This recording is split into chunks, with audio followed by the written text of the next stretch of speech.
evening, everybody. How are we today? You've got your wonderful me, you've got your wonderful Ed, and you've got your wonderful Andy. You've got three wonderful people to entertain you this evening. How are we doing, chaps? Melting. Oh, I will be once my fan runs out of battery.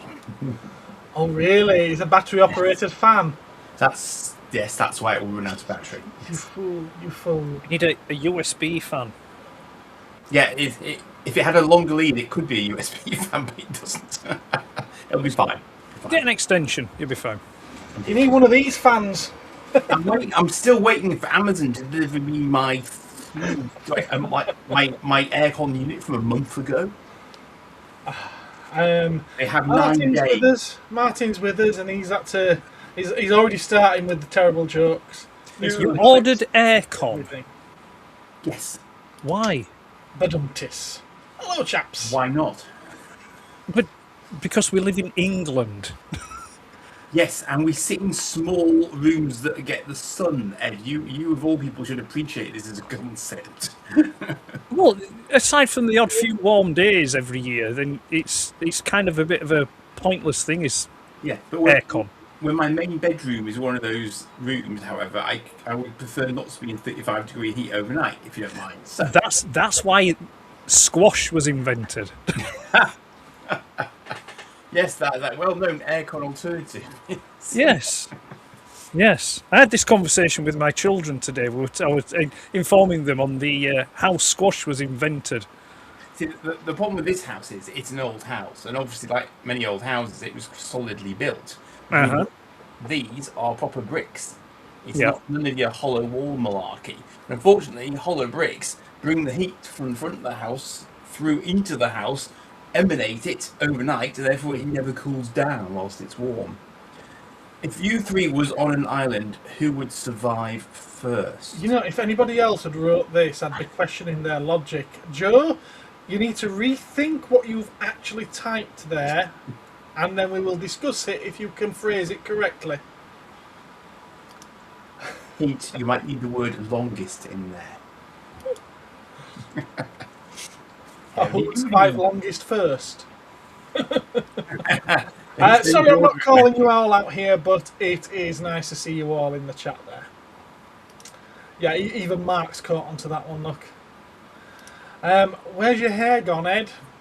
Apparently you must have had long curly locks last time we spoke. Yeah, I had overnight I had a severe case of alopecia.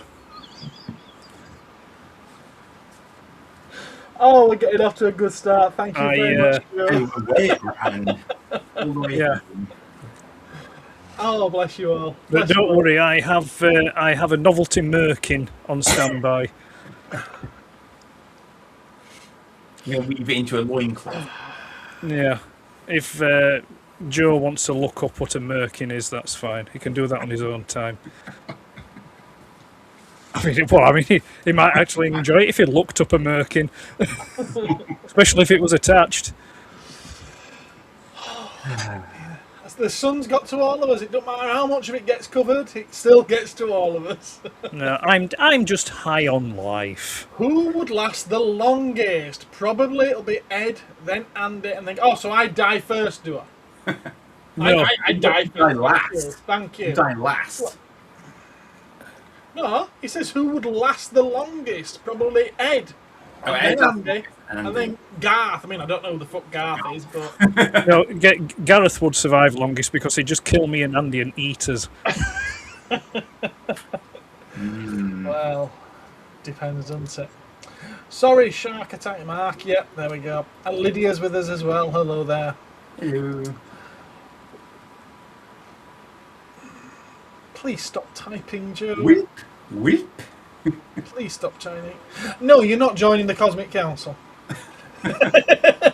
Ever. The fact that you need to use the word wink in that sentence is sort of says it all, really. Yeah. I don't know. He could. The other Joe, Flipper Joe, Spectrum. He could be my successor. You'll probably get more sense out of him. Yeah, but the thing is, this is what will happen if he joins the council, right? Yeah, I've got some really cool stuff to say.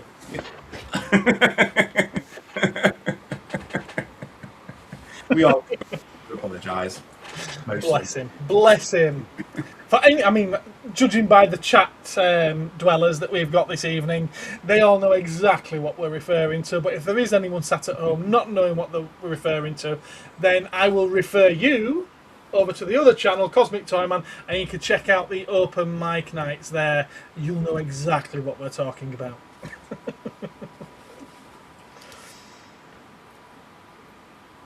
So we've to put our hands up if you enjoyed. But then we lose the benefit of this entertainment source, you see. Joe, you're a little mini legend, mate. You are. You're a little mini legend. Andy's impression of Joe was so realistic. Right, okay, fair enough. Moving on, what have we all been up to recently? Have we got anything to report? Well, it's like YouTube's going to make it very much harder for people to earn money, but we can talk about that later. If you I'd like you to discuss this with me because I haven't had a chance to look, so I don't know what you're talking about. Okay. What, now? Now? Now? When we do it now? I don't know, you can do. I'll tell you what, let's do toy news. We'll then break into Sure. this YouTube stuff behind the curtain, and then we'll move on to the topic of tonight. Ed, what have you been up to? Work, more work, and just not getting anything done at all. Oh, fine, okay, fair enough. Rubbish. That's basically it. Even to the point where I don't have anything for tomorrow evening. Oh wow! Again, this is 2 weeks now when I've just not had time to do anything. And you've even been putting out videos much more regular than me. I've not done much at all lately. So it may end up being another live one tomorrow. I don't know, but that's a discussion for the end of the stream. Okay, fair enough. But yeah, that's what you've got coming up. I asked you what you've been up to, but if you've not been up to anything, you've got nothing. No, coming up. I haven't been. I get you. Just been smoking cigarettes and watching Captain Kangaroo. Okay. Fair enough. For any younger audience members out there, smoking is bad. Don't do it. Correct. Especially with the prices of them nowadays. That's not a habit you want to break into. Mark is saying, have any maniacs actually ordered the Gem Edition Blaster? What's that? That's the Gem and the Holograms coloured version of Blaster Transformer that they've got coming out, the SDCC exclusive. Oh, the Blaster Gay Edition, yeah. No. Why on earth would they want to? No. I think if anyone goes into a shop to buy that, the cashier needs to say, "Can I see your Pride card, please?" There's nothing wrong if anyone's got a Pride card. Really? Really? There might be somebody out there, Ed, whose collection consists entirely of crossover Transformers. Sorry, consists entirely of cross-dressing Transformers. Crossover. Oh, sorry, I thought you said cross-dressing Transformers. Yes, I know. That's what you thought. Well, It's comedy value. Yes, I know. I didn't know Transformers could cross-dress. Martin believes that Well, Joe then is you awesome no clothes. and gives him 2 rounds of applause. And Dave was fine until he quit smoking. By then, was the damage already done?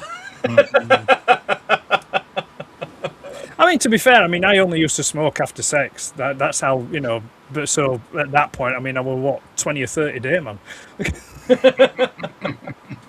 20 or 30 days between cigs, yeah? No, a day. Oh, here's Lily. Here's Lily, yeah. Yeah. And the power of the hamster. In the name. He has the power. He certainly did this weekend, didn't he? He did. No, fair dues. It was solid as a rock. Did he? Oh, all right then. Let's. What, was he hosting that? He was hosting that, yeah. Good God.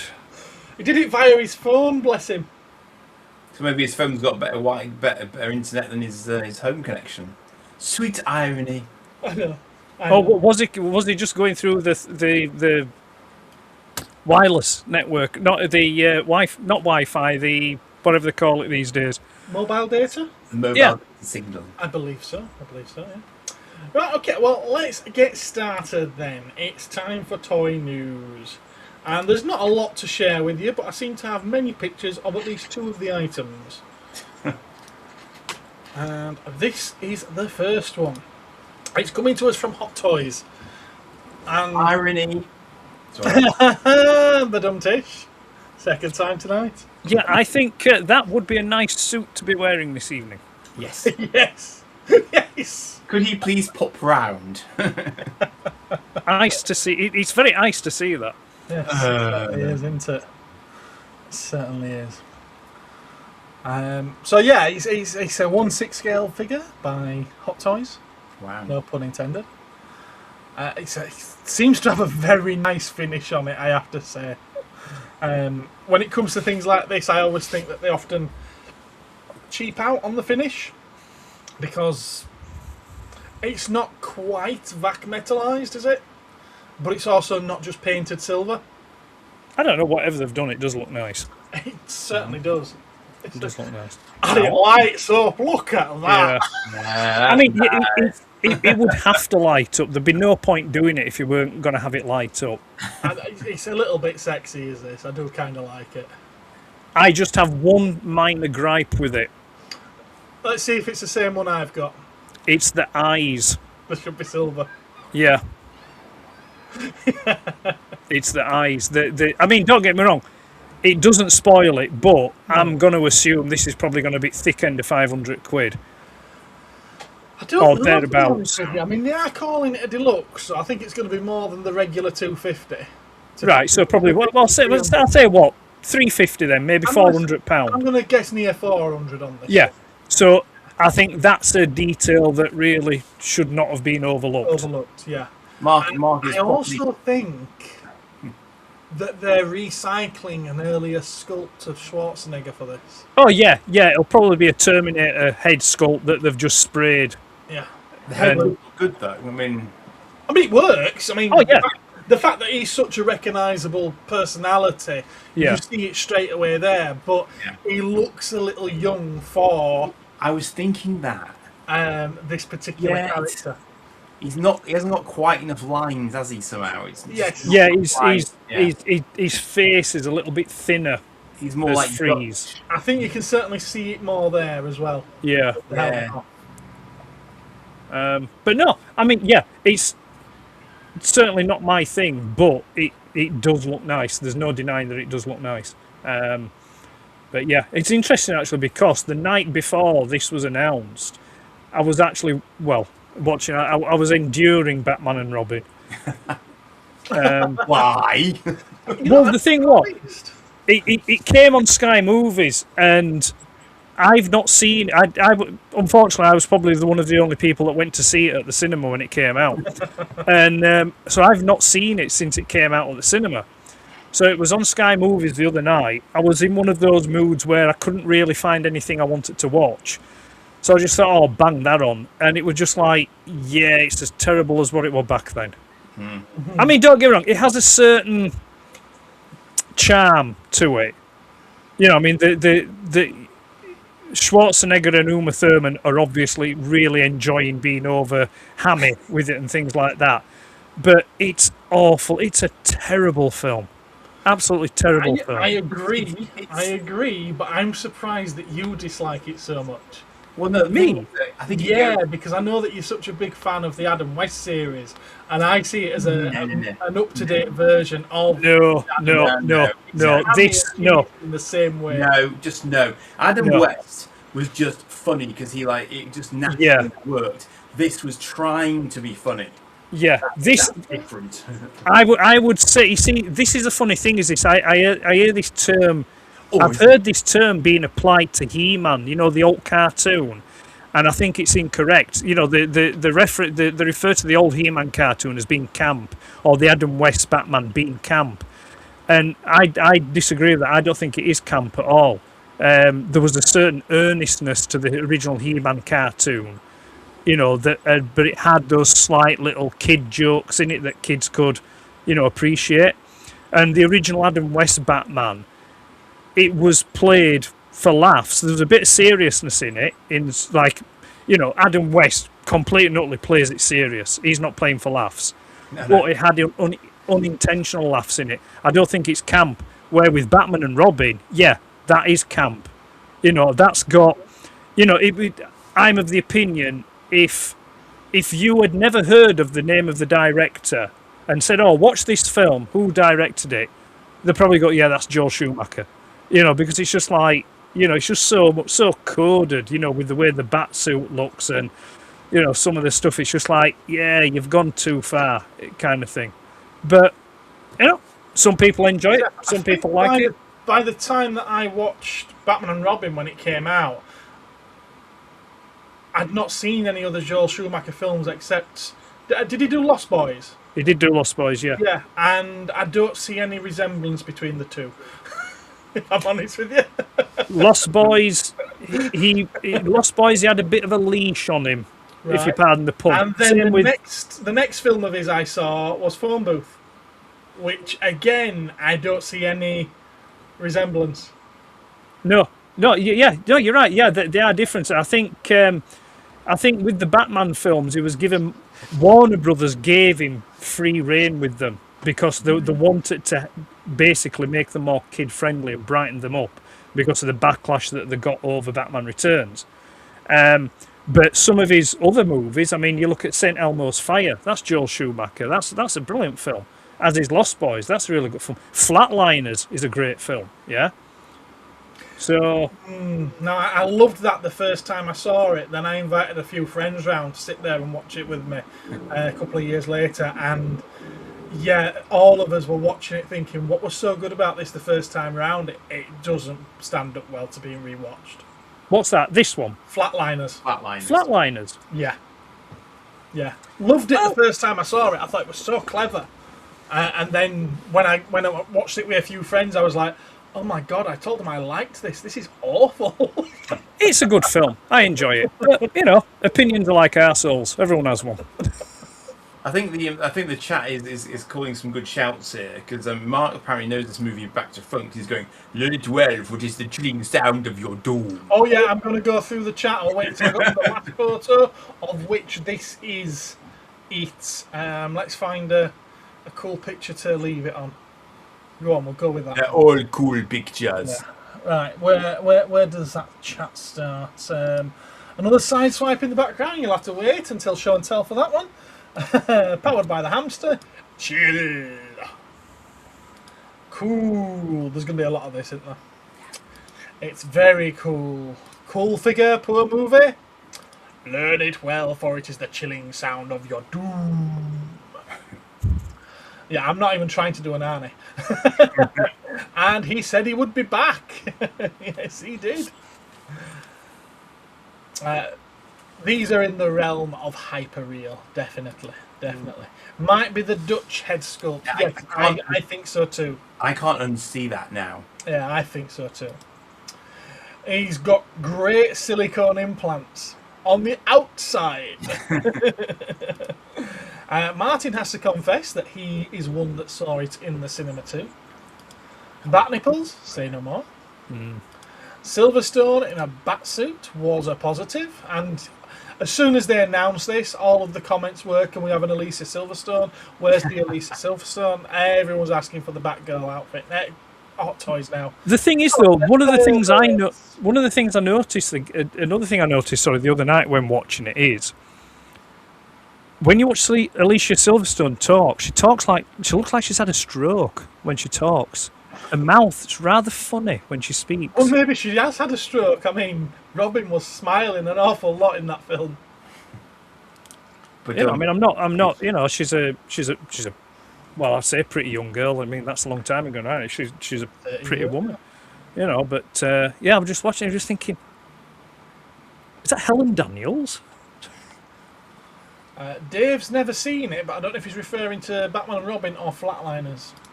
Or Alicia Silverstone. It was that cold, the bat nipples came out. Right, okay, so yeah. What do you guys think of this? It's not something I'd go out and buy, but it's impressive. Yeah. I'm there with you on that one. I think the problem is that once you've looked at the face sculpt too hard, it doesn't work anymore. I think when he's got his goggles on and stuff, and his face is obscured, it's fine. Yeah, but who's displaying him with the goggles on? Yeah. Which is weird because that's Victor Freeze with the goggles on. Yeah. Yeah, exactly. Yeah, it's If they had red lenses. Yeah, well, that's the thing. I mean, it's yes, there's no denying it does look nice, and the light up feature is the cherry on top of it. Yes. It's not my thing. I mean, if Hot Toys were my thing, then yeah, it would be a consideration. But what's that? What we missed? Dave says, Flatliners, my dear fellow, that's the film he's not seen. He monged out in front of it but never watched it. Blow a kiss. And then he's like, oh, wrong emoji, but it still works. Obviously smoking something very nice. But yeah, I mean, it's the thing with it is, to my mind, every other Mr. Freeze that I've seen is always very slight and slender and thin. This is a freaking tank on this legs. Is Arnold Schwarzenegger. So it's not, it doesn't really work if you know the character from anything else. But yeah, I mean, I suppose really, if you're going to go, the definitive version is the Michael Ansara one from Batman animated series. That's definitely. I mean, but I think that's true across the board for any of the Batman villains, or your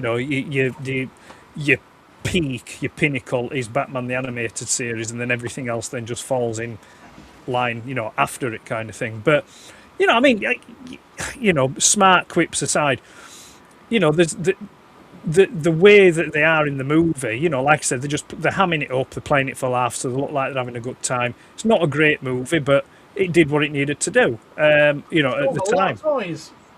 Pardon? Sold a lot of toys. Yeah, which is what Warner Brothers wanted, So, and like I said, that particular thing, it's a nice figure, but not for me. It'd be interesting to see how well it sells. I'll tell you one thing I wouldn't want to do with it, though. I wouldn't want to clean it. Hey, leave it in the box. Feeling wiping it down or brushing it is going to damage the finish on that. Then just keep it in the fridge. Condensation will knacker it up. Perhaps you should, clean it on the inner thigh of a virgin. Yeah. Something nice and smooth and silky soft, just to... Yeah, no, it'd be... Depending what finish... I mean, I'm assuming that it's going to be... Well, I mean, it's going to be plastic, but whatever they've coated it in. I'd not even considered that, but Hot Toys have done die-cast Iron Men. They have, but I can't see that... I mean, I could probably see that maybe having one or two die-cast pieces, perhaps. Can you imagine, though, if all of what should be metal on this was... Oh, yeah, it'd be ridiculously heavy, it'd be ridiculously expensive. You couldn't do it with the wings, but... I reckon it could be done with the armour. Jesus, I don't even want to think about that. Yeah. I suspect it's going to be plastic. It's going to be like a... Yeah, I think it will. Maybe not a vat metalised, but some kind of coated plastic that's got a high shine to it. I agree. Pop in the cooler.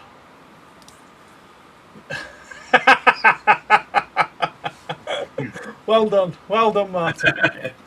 Right, okay, next one. This is just for a laugh. It came up on my feed yesterday, and I was like, I can't believe that there's going to be some McDonald's toys that both myself and my daughter are going to be trying to get hold of, and we probably won't even get them over here. Oh, these ones. Yeah. So Hello Kitty as Godzilla. And these are squishies. I think they're squishies anyway. Yeah, this one is obviously just a bit of a laugh. I thought it was funny. Well, it's not the worst thing I've seen this week. No, I'm sure. Hey, I did ask you both for suggestions. Neither of them provided any. So we've got Hello Kitty, Godzilla, Happy Meal toys. Lydia is excited. I feel, possibly. And yeah, I took one look at them and I was like, I kind of want these, and I kind of don't. And my daughter Holly, I shown her them, and she went, "Oh, I need them, Dad. You've got to try and get them for me." So yeah, these could be my daughter's first Godzilla toys. I mean, to be fair, really, the only one that's worth getting is the Godzilla one. To be fair, I don't know. I kind of like that Mothra. Yeah, I mean, it's quite cool. I will acknowledge my ignorance when it comes to Godzilla, but I think for Mothra, all you need is just a big torch or light, and then that's got that sorted out, But yeah, there we go. I wonder if anyone's got out to say about these. Arnie can't read, surely. Oh, I think Lydia might like these. Somebody sussed what I was going to say in the chat. Martin's cats would love them. They wouldn't last 2 minutes. Boigers. Oh, burgers. Right, okay, get it. Yeah. Yes. Yeah. Ben thinks these are hilarious. It was Ben that brought them to my attention, actually. This is up there with Disney's recent announcement that they will be celebrating the 50th anniversary of Star Wars with a crossover comic with the Marvel Universe written by Kevin Smith writing that. Oh my, well. Yeah, thanks Shakatat. That was what I was going to lead with after the Hello Kitty thing. Well, if someone's going to write something that shouldn't be written, it might as well be someone who shouldn't be writing. To be fair, this is what I've said since was it 2012 when pen was put to paper and 2013. Or 2013, and when Disney took over Lucasfilm, it was just like, well, you've just signed your own death warrant there. Yeah. I mean, of course they're going to do something like that. They're going to try and slam the two popular franchises together and make something out of it. But I don't think. I mean, you could argue, or somebody could argue. I wouldn't argue it, but someone probably could argue. Well, you've had Star Trek and Doctor Who, or Star Trek and Transformers. It's like, well, yeah, but Star Trek kind of in some mental gymnastics kind of lends itself to some kind of, mythically kind of something, happening like that.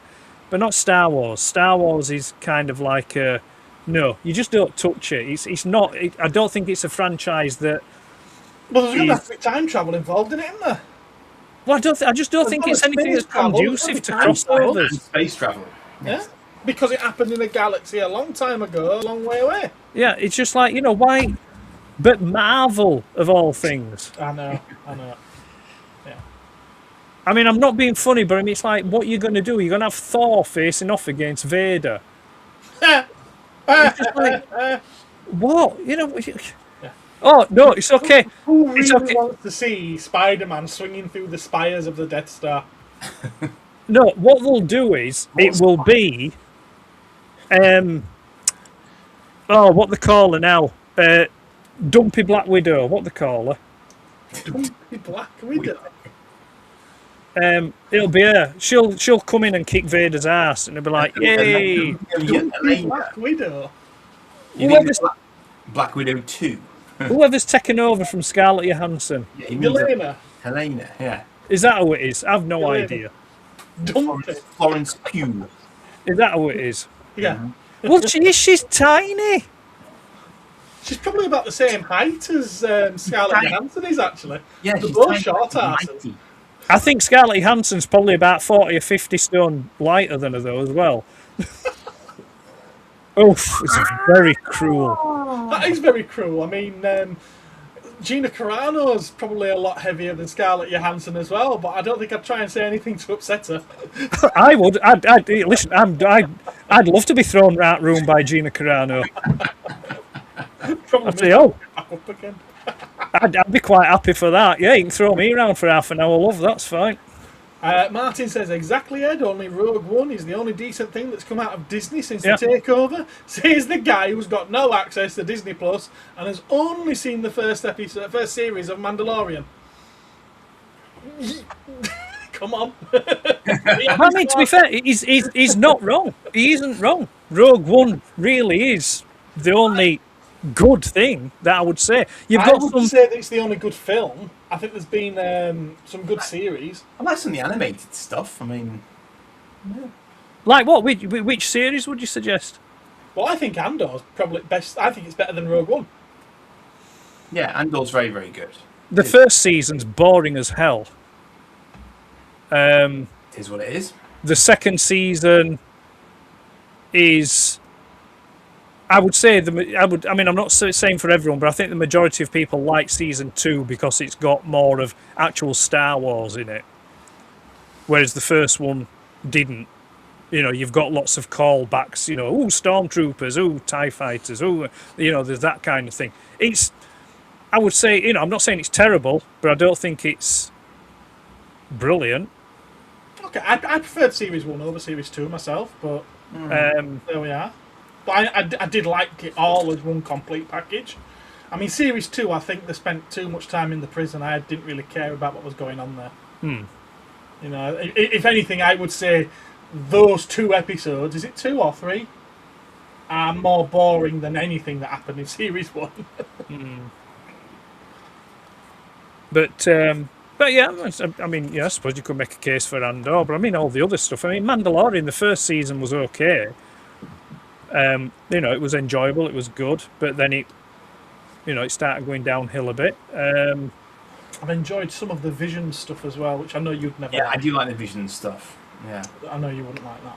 Which ones are there?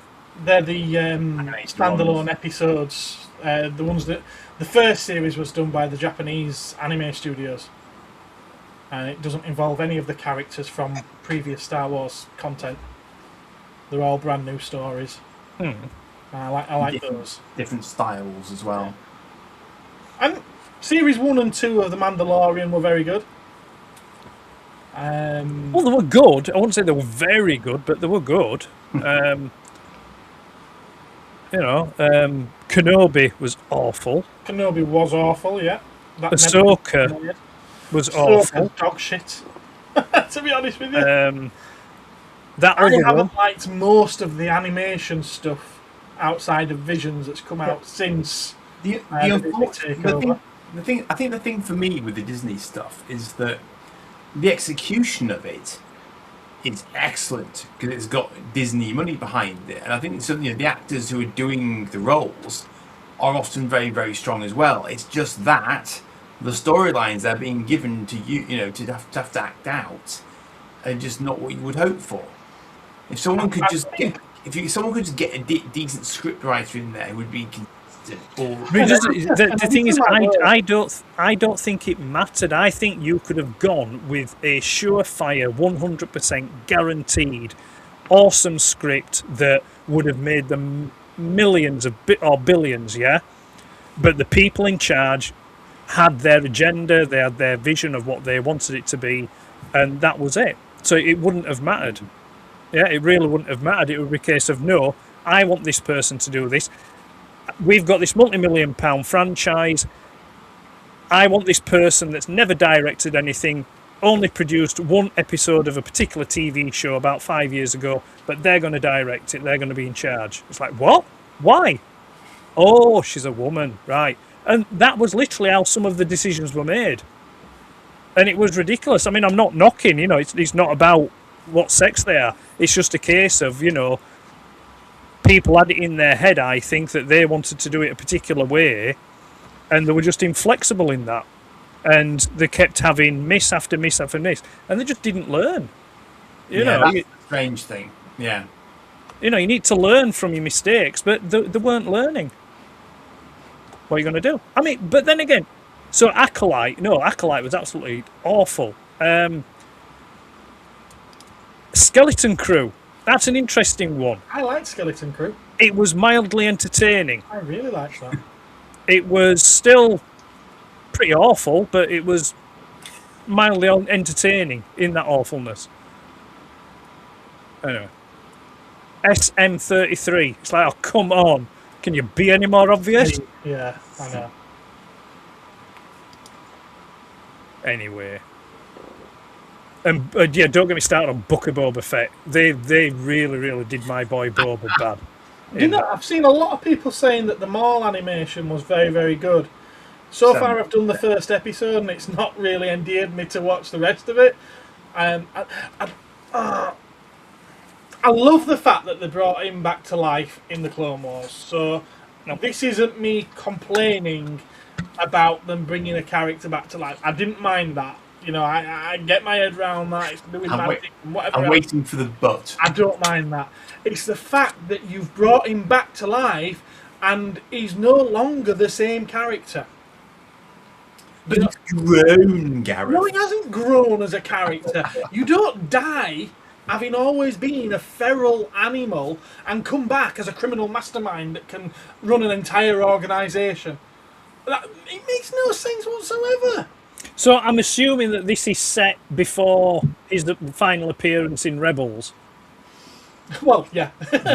Yeah, unless they find some other way to bring him back. I can. However, I believe it's set after Solo. Right, I can appreciate the popularity of the character. I think Maul was a great character, and they made a fucking stupid mistake by killing him at the end of Phantom Menace. Only one person to blame for that. Yep. And that's the thing. But he should have stayed dead. You can't chop someone in half and fall down a shaft like that. Just get up. Oh, look, there's a pair of robotic spider legs there. But, they just happen to be my size as well. How fortunate. And then scuttle away. It's like, no. He was chopped off mid-waist, so lost pretty much all his internal organs. It's just like, just cauterization though on the plus side. Cauterization, my ass. Just he's dead. Leave him dead. I never saw the point of bringing him back other than dollar signs or thinking to themselves, oh, good enough for the Emperor. It's good enough for Maul. It weren't Disney that brought him back. No, it was like, oh, maybe we made a mistake. We made a mistake killing him off. Can we bring him back? So no, on a point of order, I do believe that in every single pit in Star Wars, there's a very nice soft bouncy trampoline at the bottom of it. Yeah, and a fully equipped medical bay that can keep people alive. Either that, or perhaps Obi-Wan Kenobi in the Phantom Menace were using those new kind of lightsabers that where you stab people, they don't die. Yeah? Maybe it was one of those. Or maybe there was time travel involved, and at the bottom of that shaft, there was Rey at the bottom waiting to force heal him. Maybe that could be, using the... what is it now? Oh, that really, really clever and ingenious... The world between worlds, that's it. So you can get a character that you created basically gets a get out of jail free card because you wrote an episode where she was effectively dead because she was trying to face off with Vader and it wasn't happening. Maybe Ray was the world's biggest prick stick at the bottom to glue back. This is what happens when you put a non-creative in charge of an entertainment franchise. Again, same person as well. There's only one person responsible for that. The thing is, right, I'm not... George Lucas has done more damage to Star Wars than anything else. Well, I suppose you could argue in both cases on that, but I mean, it's like I would never sit here and try and diminish what Kathleen Kennedy has achieved. She has had a great career, but hanging on the coattails of greater people. Well, no. I mean, I think that is a little bit unfair. I mean, she was a producer, yeah, and she was obviously good at what she did as a producer, yeah. But there's a vast difference between a producer and being the owner, and well, not the owner, but basically the head of a company, and also try and be a creative director within that as well. Those are the skills I don't think that she particularly has. So it would have been better to employ creatives who knew the franchise, who knew the lore. Welcome aboard, Dave. What time do you call this? What time is it? 9:15. Yeah, he's tuned in just in time for Star Wars. There's no point. You just don't turn up almost an hour in. Now, in fairness, gentlemen, he's on his holidays, so, you know. Oh, fair enough. Well, then if he was on his holidays, he should be still on his holidays. But anyway, Star Wars, yeah. We've still got the original 3 films. That's all you need. And Rogue One. And Revenge of the Sith. My personal favourite film of the Star Wars franchise. I like Revenge of the Sith. I can't argue with you on that one. I do like Revenge of the Sith. The only thing with Revenge of the Sith... Empire is a better film. Oh, yeah, Empire Strikes Back is the better film. Revenge of the Sith, I just find it more rewatchable. The thing about Revenge of the Sith is, as time has gone on... Yes, you have, Mark. All I will say is... I don't dislike, but as I've got older and I've watched it repeated times, I find myself growing weary on the lightsaber duels. Right. The two over the top, the too flashy. Yeah. And there's loads of times if you watch that lightsaber duel at the end between Obi-Wan and Anakin, there are loads of times on both sides where they could have just gone, stab, right, you're dead. Because there's too much showboating. It's like, right, he's dead. Right, see you, bye. Again, Lucas wanted to make a spectacle, didn't he? There's a spectacle, but then there's also kind of like, rein it in a bit. It's like, I liken it to Michael Bay with Transformers. He wanted to make them look, intricate, and it's like, yeah, but you went a little bit too far. Rein it in a little bit. It's but no. Where sort of they take about half an hour to actually transform. It's like someone could have decimated you by now because it's like the question isn't robots in disguise; it's robots in what disguise? But yeah, But no, I can't argue with it. No, it is a good film. I do enjoy, and I don't mind admitting that it did elicit an emotional reaction from me the very first time I watched it. When Order 66 first starts. Yeah. It was just like... John Williams' music is responsible for that. Yes, yeah. But I also do kind of think as well that I think Revenge of the Sith should have been 2 movies. Yeah, it should have been. Or a 4-hour movie. Apparently there is it a 5-hour cut of it? Yeah, it's about 4.5, 5-hour cut, yeah. I'd love to see that. Come on, Disney, you're in control now. Give us what we want for a fucking change. I think you've got more chance of them reissuing Song at South right before they'll release that. Hey, it's out in Spain, is it, or Italy? Yes, you can buy it on DVD on Amazon. Yep. You can, Blu-ray. You can get it on Blu-ray. Is it Blu-ray? Blu-ray DVD. It is a transfer from the video, the VHS, onto DVD, which has then been run through AI to upscale it and put onto a Blu-ray disc. Beautiful. You can tell that I've thought about buying this, can't you? You can also watch it on I think it's the Internet Archive. Okay, fair enough. Yeah. So I had it on VHS as a kid and I practically wore that tape out. I thought it was fantastic. Love that film. And it did not have me thinking any worse of black people before I but I mean, to be fair, you grew up in Dewsbury, so I mean, Yeah, I already thought really bad. Actually, there was not many black people in Dewsbury back then. There's not loads now, to be fair. Different kind. We won't go there. I will never understand how those Transformers films made so much damn money. Because it was just popcorn fodder. Yeah. That's basically it. It was just popcorn fodder with Megan Fox.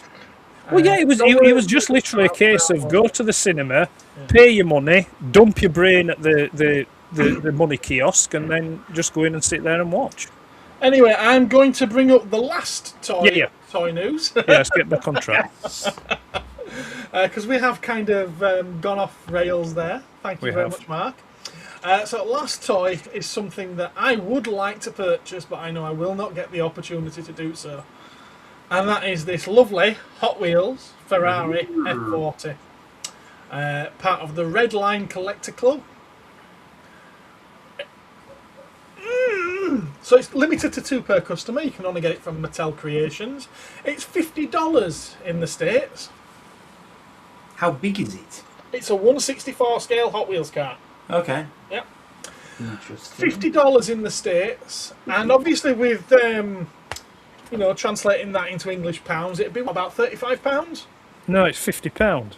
No. It's £56. Oh, £56, right. They've got to transport that enormously heavy, bulky item all the way to you, Gareth. So. I know, and that's why they charge you an extra £6 on top for shipping.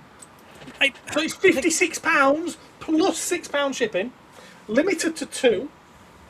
It's fucking gorgeous, though. It's Spectra Flame, lovely. So it's a silver-plated Zamak body with red Spectra Flame paint, or varnish more like. You're just making words up now, aren't you? No, he's reading from the screen. I'm not. I've got nothing on screen apart from what you can see. Literally, that's all I can see on the screen is what you can see. Zamak Spectra. He may have rehearsed it on the way back from Newcastle then. No. Zamak is one of the types of bodies that Hot Wheels make their cars out of. Spectra Flame is a paint type that they've been using since the 60s when they came about. I mean, to be fair, this is going to sound very hypocritical, but I don't see £50 in that. No, you're quite right. There's not £50 in that. You're paying for the fact that it's limited. Ed, do you see the little black horsey? The what, sorry? The little black horsey, it's $49. I can see, yeah, well, I can only just see it because it's 1/64th. I mean, it could just be a bit of a smudge on the yellow. I'm sure it will sell out. It will. That's the problem. I'm sure it will sell out. This doesn't go for sale until next Tuesday. It's already gone. It doesn't go for sale until next Tuesday. You have to be a £10 per year member of Mattel Creations to be able to purchase it in the first place. It's the first Ferrari in the Red Line Collector Club series. It's also the most expensive model that's ever been in the series. So they knew what they were doing. And it's also not Ferrari red. It's also not Ferrari red. No, that's because of the Spectra Flame aspect. And people, even though no one's been able to buy it yet, are already offering this for sale on eBay. Upwards of £200. Yeah. Wow. Yeah. There will be people who have already somehow been able to pre-order it before it comes out. Yeah, it makes you wonder how, though, doesn't it? And it doesn't even have Ferrari wheels either. No, it's a toy car. At the end of the day. Yeah, but if I'm going to be dropping £56 on that, I want it to be Ferrari red, and I want it to have Ferrari wheels. It would never be able to be Spectra Flame, which is a whole Hot Wheels thing. If it was going to be Ferrari red. It's more important to the Hot Wheels collectors that this is Spectra Flame than it is for it to be Ferrari red. Right.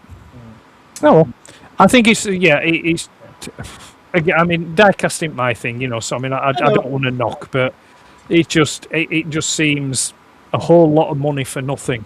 I say that on in the Lamborghini Miura, which cost me, I think that was 42.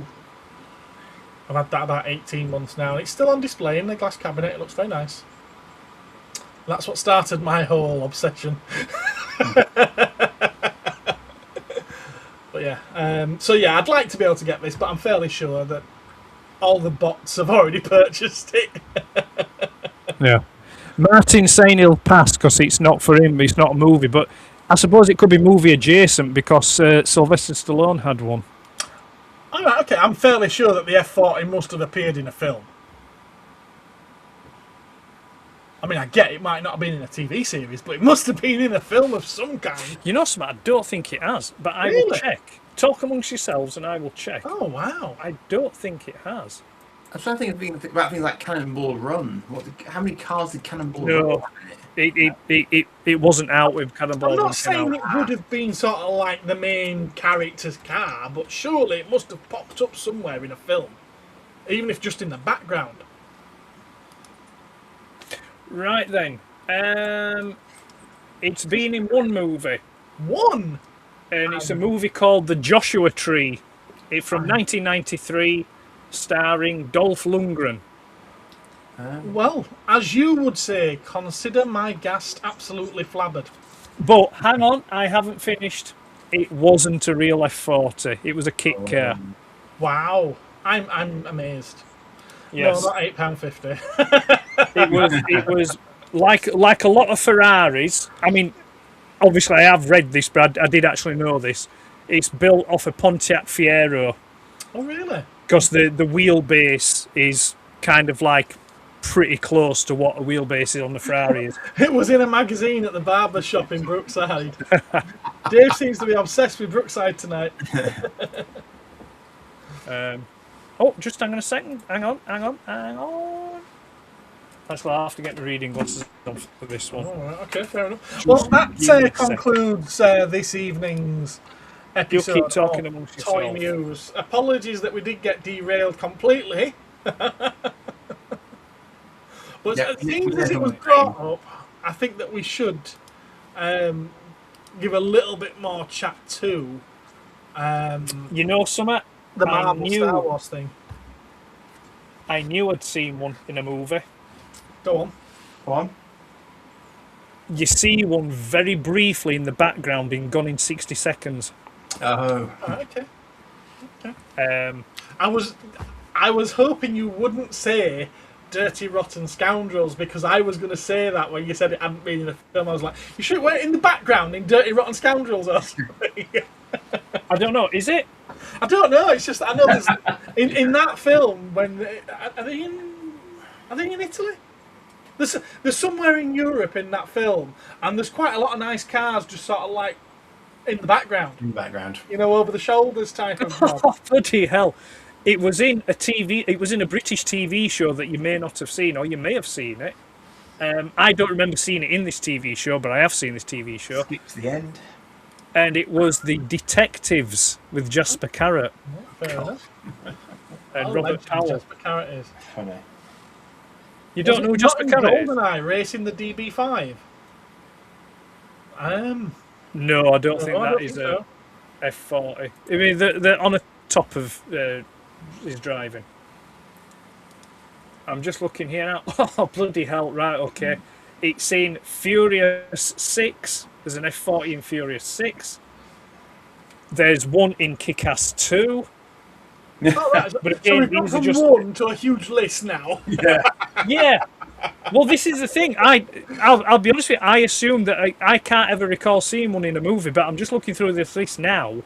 I think probably the reason why I've made that assumption is because they've just been in the background. They've Yeah, not actually been the focus. that's what I would have expected. Yeah. I would have expected that. Because unless it was something like James Bond and it's his car, which, let's face Yeah. it, 9 times out of 10 that's an Aston Ben Martin. is issuing a contradiction. Yeah. So it's like, so technically speaking, no, they've not been in the movies, but they have been in the background. Yeah, that's what I expected. Yeah. Yeah. Jasper Carrot is a legend. We agree on something, Dave. He is, and sadly, his daughter's got terminal cancer. Yes. Oh. You know, Lucy Davidson, who was in The Office. Yeah. Oh, dear. Yeah. I know. It's just like, this is what pisses me off. I hate this, that good people, shit things always happen to good people, but absolute bastards just sail through life, you know, without nothing happening. Come on, Karma, what you do? What you playing at? Sorry. Oh, there's an F-14 scent of a woman with Al Pacino. I bet there's a sense of a woman in an F40 as well. Well, like I said, Stallone had one when he was with Bridget Nielsen. Okay. But I think it's gone. I think he sold it. It's a quite a while. beautiful automobile, is the F40. It is nice. It is nice. It's the Oh, it's the 3-4. Is it the 348? I think it's the 348. I think it's the 348 that it's based off. You know, with all like tarted up all around it. It's a beautiful car. I can remember years ago getting the when Burago did a 1/18 scale of it. Really, really nice. God, it's tip tapping now. Yeah, I just want to actually see, because before we move on to the YouTube topic, Andy, I want to have a very brief discussion on this Star Wars Marvel thing. Oh no, I've just seen the title of it. Hope Assembles. I think Ben had already... No, somebody had already mentioned that somewhere. Yeah. I'm sure we knew that already. But... So the monumental mashup is designed to celebrate the 50th anniversary of Star Wars A New Hope. The narrative brings A New Hope era characters straight into Marvel's primary Earth 616 continuity via a reality-shattering spell. Right, so it's Doctor Strange's fault then, basically. Creative team of the 5-issued limited series. It will be written by a geek icon and filmmaker. This is what it's described as here, because I don't consider this twat as an icon. Kevin Smith of Clerks. You know, he's still riding the coattails of that particular one, having done so much since that no one really cares about. With artwork by David... Is that really what the article says, or is it just your prejudice that's coming through? I don't have any prejudice. Artwork... Really? It doesn't sound like it. ...of the Uncanny X-Men. It doesn't tell you which volume of the Uncanny X-Men. But I could tell you it's not the one that everybody holds up as a shining example of comic book artwork. It's due to be released from January 27 and wrap up in May 27. And then everything else is purely speculation. Does it give any indication of which characters are going to be in the crossover? Star Wars characters will be Luke Skywalker, Princess Leia, Han Solo, Chewbacca, Obi-Wan Kenobi, Darth Vader, Grand Moff Tarkin, and the Galactic Empire. Doesn't say quite how much of the Galactic Empire. How about the Marvel characters? Which Marvel characters? The Marvel characters will be Wait for Captain America, Spider-Man, doesn't say which one of either of those, Hulk, Wolverine, Black Widow, doesn't say which one, Deadpool, Daredevil, doesn't say which one, Fantastic Four, doesn't say which version of that team, of which there's been several, Doctor Doom, Thanos, Ultron, and Venom, doesn't say which Venom. I'm going to go out on a limb here, but I'm going to assume that when they say that, they mean the originals. So it'd be I would assume so as well. I would assume yeah. so. Yeah. But bear in mind, it does also say this is Marvel's primary Earth 616. So moving forward, all of these characters would have recollections of dealing with all of the other characters from Star Wars. And I don't think that makes any sense whatsoever. So, yeah, sorry. How to reset it all at the end, that'd be fine. So there's no Doctor Strange. No Doctor Strange. No Scarlet Witch. No Scarlet Witch. No wonder then. No Jean Grey. No Jean Grey. Right, okay, so basically all the ones that would possibly have at least some kind of valid defence against Vader. Yeah, because I'm sorry, but you... All those Marvel characters that they've just listed, Vader's just going to go through them like a hot knife through butter. Yeah? It's absolutely fucking pointless. That depends. Oh, well, here we go. We know that the Force exists in the Star Wars universe. We don't know that the Force and midichlorians and whatever else exist in the Marvel 616 universe. Then what's the point of having them appear and have a crossover with them?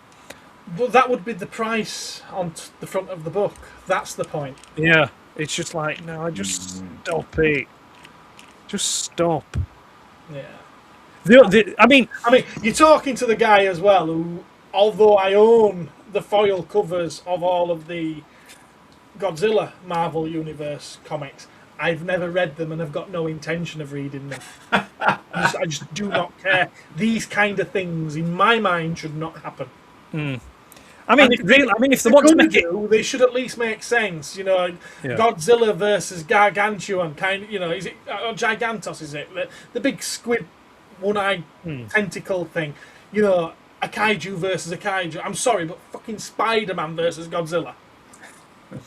I mean, they could have made it a bit spicy. I mean, you could have had Magneto in there. You know, put Magneto in there. Sorry, let me catch you back up on the chat. Golden Eye, Xenia on a top drives an F355 GTS. True Ed, I'm a massive prick and my life is all ponies and rainbows. Golden Eye, but yeah, okay, we've done that. Star Wars, Merville sounds like a load of bollocks. Totally agree with you. Say it like it is, Gareth. Well, I always have done and I always plan to. That narrows it down to the whole Galactic Empire. Yes, it does. You've seen Vader in Rogue One kicking ass. Where he's got the Force. Franklin Richards will smash everyone. What is that in the bedroom? Ooh. I'm not the term reach around has a whole new meaning when you talk about Richards, doesn't it? Yeah. I nearly said Keith Richards then, but you could still say that. Little boy. Yeah, you could still that sentence would still work. What's your big idea for owning half a century of a franchise? Let's diminish it by merging it with another franchise. It's true, though. It's true. But they were saying this about Star Trek as well, because they were saying that there are no series in production and it's the 60th anniversary. Yeah. Which is mental. Well, whose fault is that? Yeah. You produce crap, nobody's going to watch it. What's really annoying? And yet CBS has got getting rid of Axanar. I was just going to mention that, yeah. Considering that Axanar, the people behind it, have danced and performed cartwheels and miracles, essentially, in order to adhere to CBS's and Paramount's instructions on what they can and cannot do to make fan films of Star Trek. They've managed to do all this and create something that looks absolutely incredible in time, regardless to the restrictions that were put on them, but in time for said 60th anniversary. And rather than say, you know what, well done, you've managed to accomplish what we thought was the impossible, let's let everyone see what you've done as a celebration of what you love and what we love for the 60th anniversary. No, we're going to try and sue you and take it away from you. There's a very good spicy video from the Axanar guy up at the moment, so that's worth a look if you're unfamiliar. It's I'm just looking at it now. I've vaguely heard of it. You will. I think I showed you the prelude to Axanar that came out about 10 or 15 years ago with Richard Hatch and a whole slew actually of Star Trek professionals were involved in it as well, which was something that they weren't allowed to do afterwards. It's so well done. It's so well done. Yeah, they've had to change it drastically because they're not even allowed to make sequential episodes.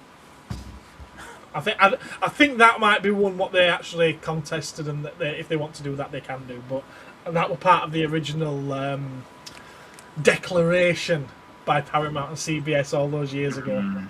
Insane. And what's their reasoning to stop them doing this? Oh, it's ours. You can't have it. It's my trademark, copyright, any of those things really.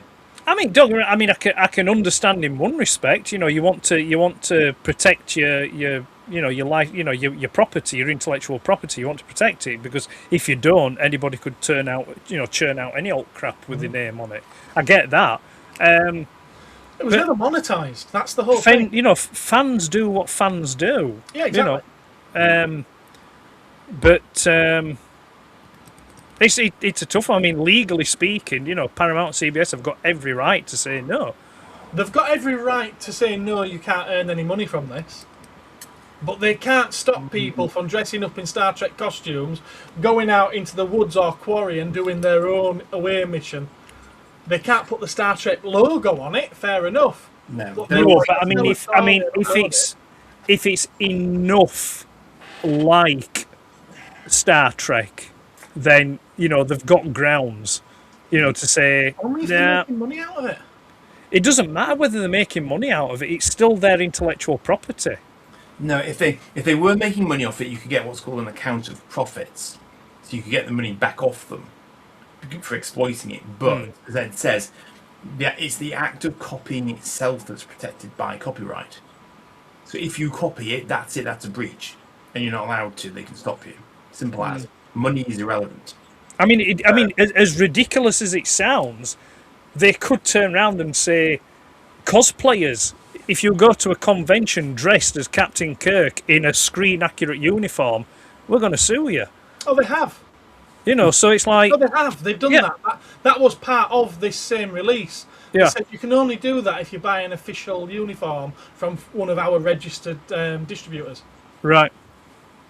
I'd like to see them enforce it. And the problem is that things like, depending on which avenue you take, I think both,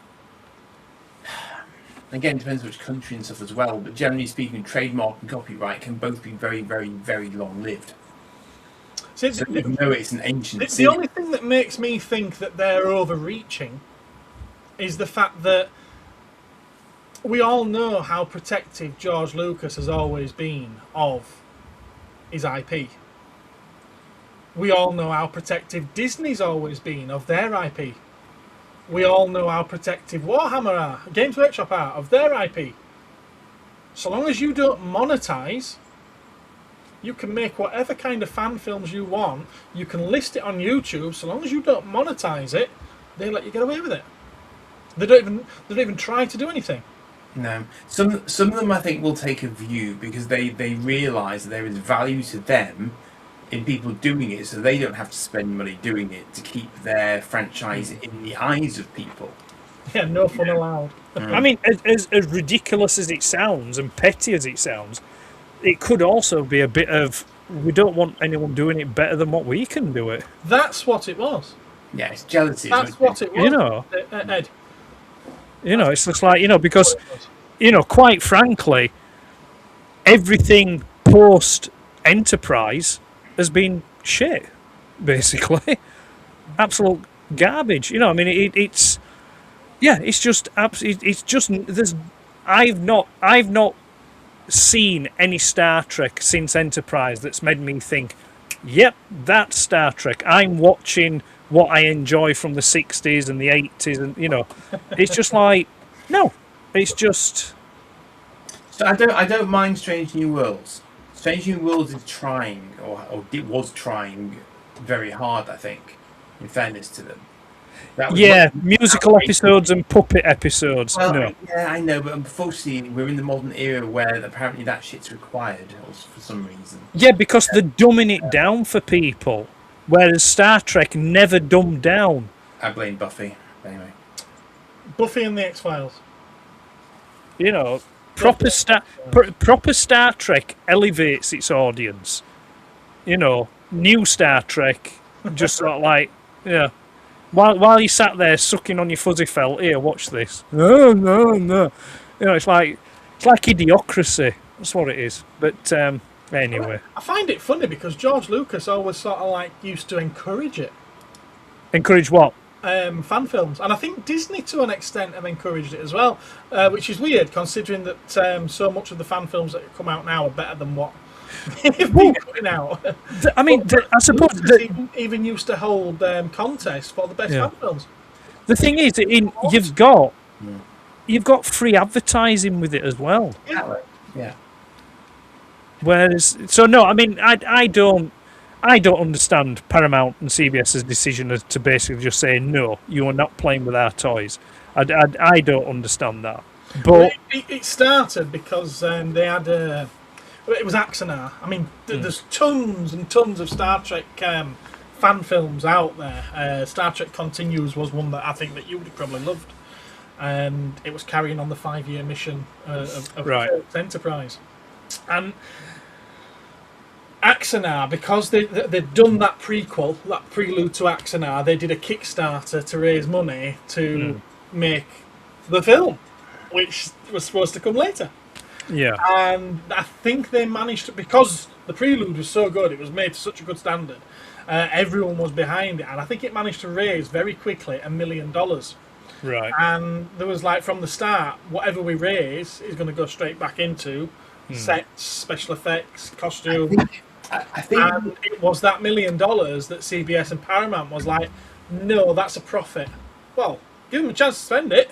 I think that the other major issue for them as well, and I think JMS always had to be careful around this as well, is that once somebody else has done a particular story, so once they've occupied that historical timeline space, no pun intended, in the Star Trek era, arguably that then makes it much harder for someone like Paramount to come along and set a series in that era as well, because someone's already done it and they've done it to a really high standard.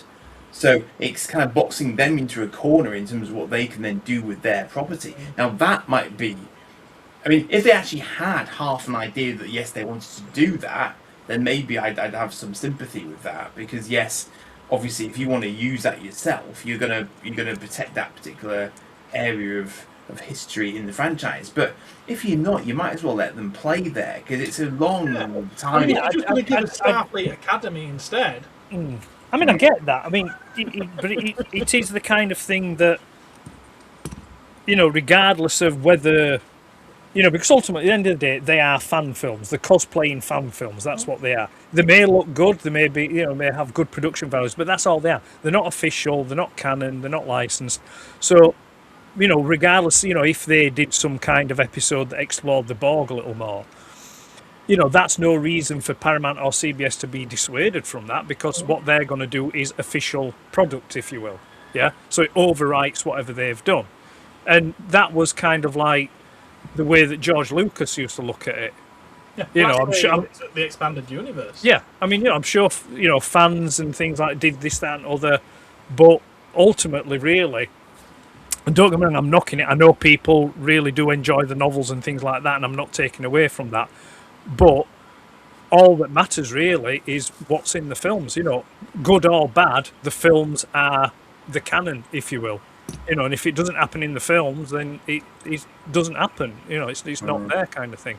But the thing with Star Trek, I mean, the other thing with it as well, I think there's been, I won't say a lot, but there's been a few characters throughout movies and TV shows where a particular actor is just so much identified with that character that to see anybody else play it, it's just wrong.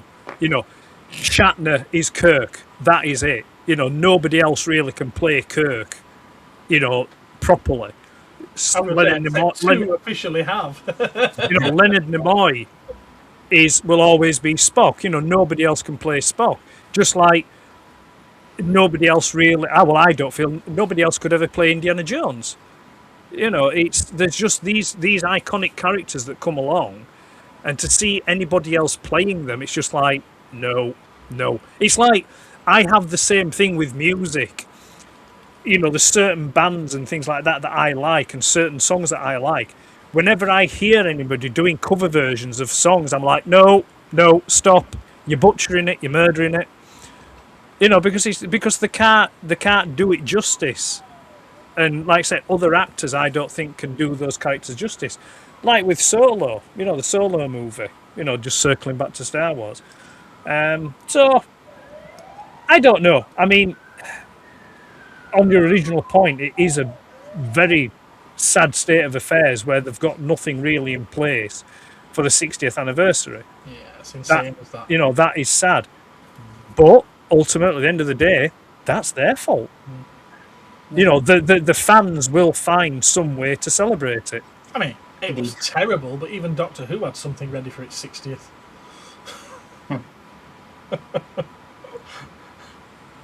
Was that the? That was those 3 David Tennant specials. Oh yeah. Well, yeah. So I tried to wipe them from my memory. Yeah. I mean, they tried at least. They didn't try very hard, but they tried. No. So, but anyway, it won't be long till they. Davis is going to get out of me for the next few years. Yeah, it won't be long till they dust David Tennant back off again and bring him back. Well, yeah. Ratings are going down. Quick, unbox Tennant. Till you're 90. Yeah, till you're 90. Yeah, definitely. Which, to be fair, they've got a get out of jail free card now with that. Well, they've had it since Bad Wolf days, haven't they? They have actually, yeah. And that's so actually now they've got 2 get out of jail free cards. Well, yeah. They've got the proper doctor, which is David Tennant, that's living with 2.5 men or whatever they're called, and then you've got Bad Wolf. Oh, you can hear it, can you, Lee? Yeah, we can, yes. Not the fuzz, it's the Rozzers. Do you see that? Oh no, what was it? Was it Commonwealth Games or something? That one where the King came out of the TARDIS. You know, I haven't seen this yet. No, No, I did actually go on. Was that this Commonwealth game? And I couldn't find Yeah, it. it was this one. Yeah, I think. Well, I don't think it was this. I don't know if it was the Commonwealth Games. Was it the starting this one, ceremony for it? It Well, was. The King. McCoy back, haven't they? Yeah, The King. the King. The King. It comes out of the TARDIS. Thank you very much. It's him and Camilla, isn't it? Yeah. I love how they're still calling her the Queen. It's like, no, she's a Queen consort. Difference. Yeah. It's still got Queen in the title though, so you know. It's Queen. Well, actually, I mean, technically speaking, she should be the Queen consort, but no, they've actually dubbed her with the title of Queen. Wrong. Queen consort. Well, is it though? So would that mean that Kate, when William becomes king, she's just King's consort? Because she'll be queen. She will be queen. Yeah, but there's certain rules that they've already broken with her being a divorcee and everything. It's the modern, not monarchy. The last one we had that was a Queen consort. Well, she's King's consort. Yeah, but she's the Queen consort, isn't she? She's only considered a queen because of that connection, not because she's inherited the throne. So, like the Queen Mother. Yeah, but the thing was, though, she was married to Charles before he became king, so that de facto makes her queen. Is it right? I mean, like I say, you know, but I do believe. I don't know. I'd have to ask Mrs. Vaultkeeper. Mrs. Vaultkeeper knows more about this than what I do. But I think there was actually a bit of a shuffle around for the rules. So then, when Charles became king, she did become queen. So that's why it is Queen Camilla. You know, not Queen Camilla consort, or because that's they'll never say in succession of each other there. because that's why Philip. That's why Philip never became king. He was always queen, Queen's consort. Yeah. Also, as well, because of his family background, he wasn't actually from. Well, he was from Greek royalty, but he was adopted by the Mountbatten family. So he was given the surname of Mountbatten. That's right, yeah. Good general knowledge. I actually know that. Right, Andy, do you want to get us onto this YouTube stuff, this behind the curtain stuff? We're letting you in on some YouTube video making secrets here now, ladies and gentlemen.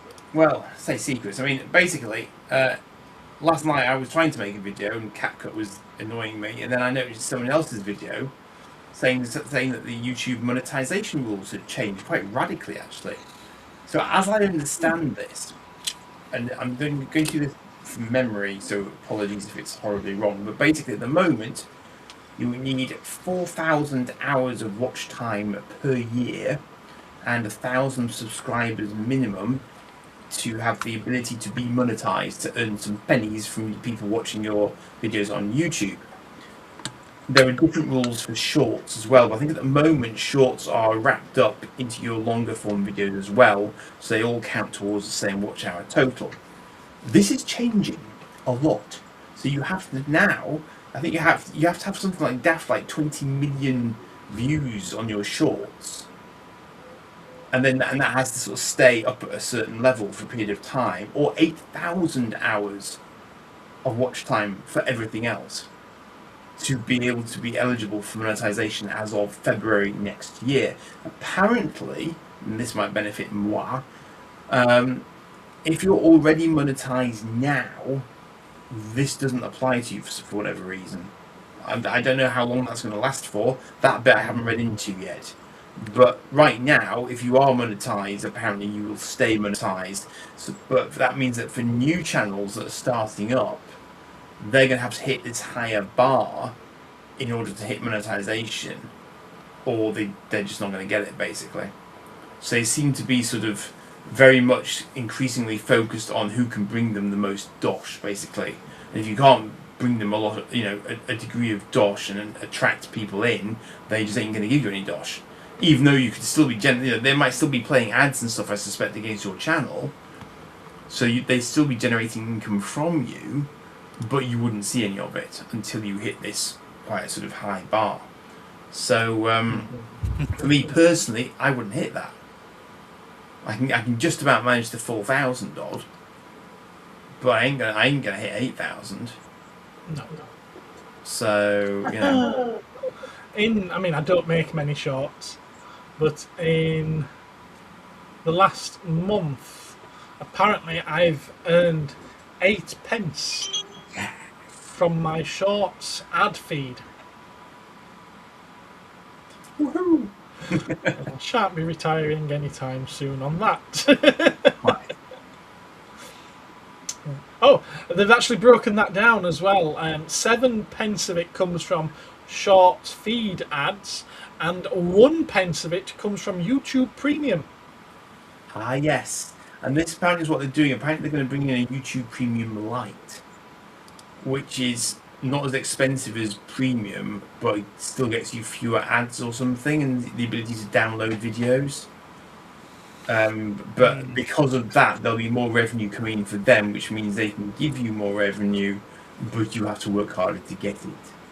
And in the same time span, I've earned $8.99 in watch page ads on my actual YouTube videos. Nice. From ad revenue, 746 of it comes from watch page ads, and 153 comes of it from YouTube Premium. So,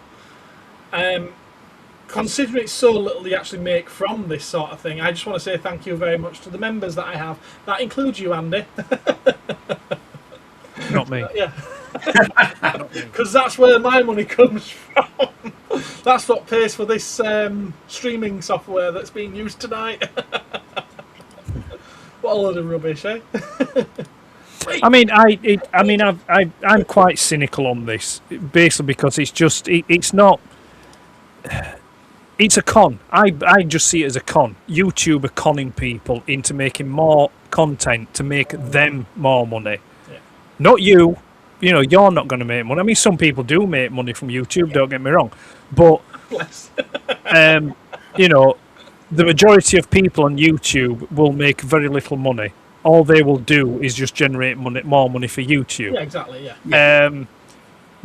And I'm fine with that. I mean, I'll never be monetized on my channel because I don't have the views and I don't have the followers and things like that, which doesn't bother me. I'm not bothered about that. I'm not interested in it. But also as well, and again, this is not directed, and I don't mean anything awful to anyone, but I very much dislike the whole Patreon, membership kind of thing. It's like I don't like that. This is my hobby. I do it for my enjoyment. People shouldn't have to pay to see my stuff. It's my responsibility to pay for it and generate it. I make the content for people to watch. If they watch it, they watch it. If they don't, they don't. No exclusives. What I put out, everybody can see. Yeah, that's just me. That's how I function. I had this discussion actually late last week with someone who runs a Patreon, and they were asking, "You're not a member?" And I'm like, "No, because I'm not going to pay to watch your stuff." They said, "Oh, well, I have a free tier." And I'm like, "Yeah, well, what can I watch?" Well, yeah. I said, "Well, right, there's no point then, is there?" It's like, so, I wish them well. I mean, I wasn't being funny with them, but it's just not how I work. If you're going to make content for people to watch, make it for everyone. Let everyone watch it and enjoy it. It's my hobby. I've chosen to do this. Why would I want to make other people pay for my hobby? You know, I think there are quite a few channels. Well, certainly ones that I'm aware of, at least, that where they will give it to the patrons first, and then they'll let everyone else see it. So they're not really limiting it per se. They're just giving you early access, and that's what I tend. As you know, that's what I tend to do. Yeah. So that's just considered a perk, I suppose. Of So you don't have to pay, but you could choose to pay. If I remember right, I think I've only got 3 items that are currently hidden behind the paywall. But that's what I'm saying. Don't get me wrong. I mean, I'm not knocking, people who do that. I'm not knocking them. That is their choice. Everyone's free to choose and do what they do. I'm just talking about me personally. If I make something, I want everybody to see it at the same time. It's not a case of, oh, you're special because you slipped me a few pounds, so you can see it first. It's like, no. I've made this. I want you all to see it. Everybody gets to be and enjoy it at the same time. I mean, I don't try and do any sort of membership stuff simply because I never keep on top of it. I've got 6. I've got 6. I can tell you exactly what they are as well. There was a Doncaster Toy Fair video that I uploaded, and straight away I got some kind of claim on it because I left something in. I think it was some element of music that you could hear in the background, and straight away I was demonetized for it. So I cut it out and I re-uploaded it, and I left the unedited version available to my members, and then I gave the edited version with the music cut out of it available to the public. So it's it's something to note. There was a behind the scenes thing that I did. Someone decided to film me in the shop while I was doing a deal with someone and tidying some stuff up. So, and then he sent me the footage. I was like, well, there's no video here worth making, but I tell you what, I'll put it up there, and if the members want to watch it, they can. There was another one from about the same time when I took a load of Action Force in, and it was 48 minutes of me chatting with Dave, Dave Pybus, Reanimator Dave, and I think it was the second time he'd been in the shop, and yeah, I was like, there's no video here, and I'm not going to prat about editing it, so I gave it out to members, and then there was a video that didn't work. My camera went all blurry and everything, and it was one of those videos where I'd said, I'm going to do this, and then it turned out a mess, and you can't do an unboxing video again once you've unboxed it, really. Nope. The reactions are gone, aren't Sellotape and fake I know, but the reactions are gone, and I'm not a faker. Anyone who knows me should know that I'm not a faker. You get what you see with me. I wear my heart on my arm. It is what it is. So I put the video together as best I could, and I listed it as a failed unboxing video, but you can have it if you want it. And then there's the vintage 1974 Thunderbird diecast toy by Poppy, which I thought I'd actually made available to everyone already, but I haven't. So I might do that this week on. If I don't come up with anything for next Tuesday, that can be next week's premiere. You see, that's the other side of the monetization as well that I would never be able to sort of like keep in line with. You're saying about you lost monetization because of a particular piece of music. Yeah. I value creativity over the money, so I would see that as like a stifling of creativity. So I'm glad that I'm not monetized, because I want to, if I want to use a piece of music or a particular sound effect or a clip, in that creative work, then I'd rather do that than earn a few p off a video. Yeah, it's not necessarily just that though, Ed. I can go through my list of videos now, and it's not just a case of it having that music in and them demonetizing you, because quite often I've let the video go demonetized. Yeah, because it's done what I've wanted it to do. They actually block it. Yeah, in certain areas they don't always. There are certain regions that it's blocked. I mean, I've got it. You can change that at any point, though.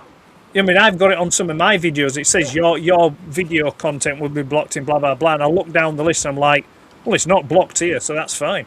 Yeah, but it could be at any point. They could change that, couldn't they? Well, if it does, it does. I'd rather just remove the offending. But the thing is, though, and I get that for you because it's part of your It's part of your IP, if you will. It's part of your brand, and it's your YouTube has always been an extension of your shop. It's a tool to help advertise. But for me, the point is whether YouTube block it or not. I know it's there. I know I've created it, and I know that I've created it how I want it to look. Because at the end of the day, if something gets blocked, I'll just pull it and I'll put it on my website, and I'll just put a little picture or short video there saying, if you want to watch this video, go to vaultsoficon.com and everything's there for you to watch. No blockages, no ads, nothing. I have got one video that is hilarious for this. That's all well and good, but so many now watch it on the TV. Yeah, this is true. I mean, Patreon can get around you like that as well, I believe. Well, you can on most smart TVs, you can get web browsers on most smart TVs. Yeah, if people can't just browse straight through their list, they're not going to type. No. It's a ball ache to type in on a remote control. Yeah, I mean, Joe raised an interesting point there, because it can delete your channel. Yeah, if you do it in a particularly heinous fashion, you can get proper out-and-out strikes rather than just kind of naughty, and you can't monetize this. Some of them are milder than others. But the most hilarious one that I've got, and it pinged up a warning again the other day, is that eons ago now, I did this sort of mashup of various 80s cartoon videos, the intros for them, just in very, very short clip snippets of the intros. With a sort of and I edited it in such a way that it kind of made sense as a sort of intro theme running through it, and that must have about 20 odd copyright strikes on it, because even the tiniest little snippet of those theme tunes and the images with them at rubbish resolution, because I did them all myself years back, even that, it's quite fascinating, because it means that these companies are monitoring everything they have ever done against the YouTube content, and they will just ping you for it. So it's just this hilarious litany of, no, you can't monetize this. And I'm like, yeah, I know that. I'm well aware, but you keep pinging me, and it's new ones all the time as well. It's fascinating in the sense of it. It's like a sort of fly trap. It's like you're actually gathering them to that one video and see what actually pops up off the back of it. It's crazy. When I was doing the Vaults of Icon TV breaks, sort of like doing the cartoon intros, the only one I had issue with was, and it's there, but it will not let me post it, and it's for the raccoons. All right. But the thing is, though, I can go on YouTube now and I can see loads where I can watch the intro for the raccoons, but for me, no, it just won't entertain it. It just won't allow it. And it's a shame, because I like intro for raccoons. It's pretty cool. And outro as well. But that's the only one really that I've had a problem with. But no, sorry, just briefly going back to your point about viewing websites on a TV. If you go to the YouTube channel... Very good. I always have a link to the website that you can click on. So you don't need to type any addresses in. You just click on the link and it takes you straight there. I don't think you can do that through the YouTube app, though, on the TV. Pardon? I don't think you can do that through the YouTube app on the TV. What, click on links? Yeah. I don't think they show up in the app. I don't know. I'd have to have a look. I'd have to have a check. I mean, they're doing the app on the phones, but I don't think they do on the TV. Again, the other way around is if I want to point someone to the website, if I get a video removed from YouTube, just do a short saying video removed if you want to view it, and just have a QR code on the screen. And they can just scan it, and then you can definitely put links to your own website into videos. That works. I've done that with mine before now. I mean, there are ways around it. I think the biggest hurdle on that is the majority of people are just too fucking lazy that they don't want to do it. They don't want to put effort in. So it's like, all right, it's not on YouTube, I'm not interested. Next, I never bother with analytics. It doesn't interest me, because I think once you start looking at that, I tend to look at them very often. I think it just rules your life. Yeah, you're just thinking. I don't tend to look at them. I did now just to tell you guys some of them, but it's not something that I just find it interesting. I find it. It's almost like a bit of a game, just to sort of see what works. I've had some properly random stuff like take off which I wouldn't have expected to, because it's not a message for me at all, sort of thing. And yet it will just suddenly go reached for no apparent reason. It's really odd. Yeah, but I mean, I had a brief look the other day, basically because I was bored. I was sat downstairs, I was bored, and I were on the app, and I thought, oh, I'll just have a quick look. And apparently, most people watching my videos are in America. They far outstrip the UK. Interesting. But the other thing that I found quite interesting as well is that how many, to quote Borat, how many people with the retardations out there? Because even on some of a 30-second short, yeah, the average watch time was something like about 8 seconds, and then they were clicking off, and it's like, have you not watched Teenagers? It's like, really? You can't even last 30 seconds? Well, I was on the train the other day, and I think it was the lady sat next to me, because it was like a double, it was like a table seat, and she was literally like, sort of,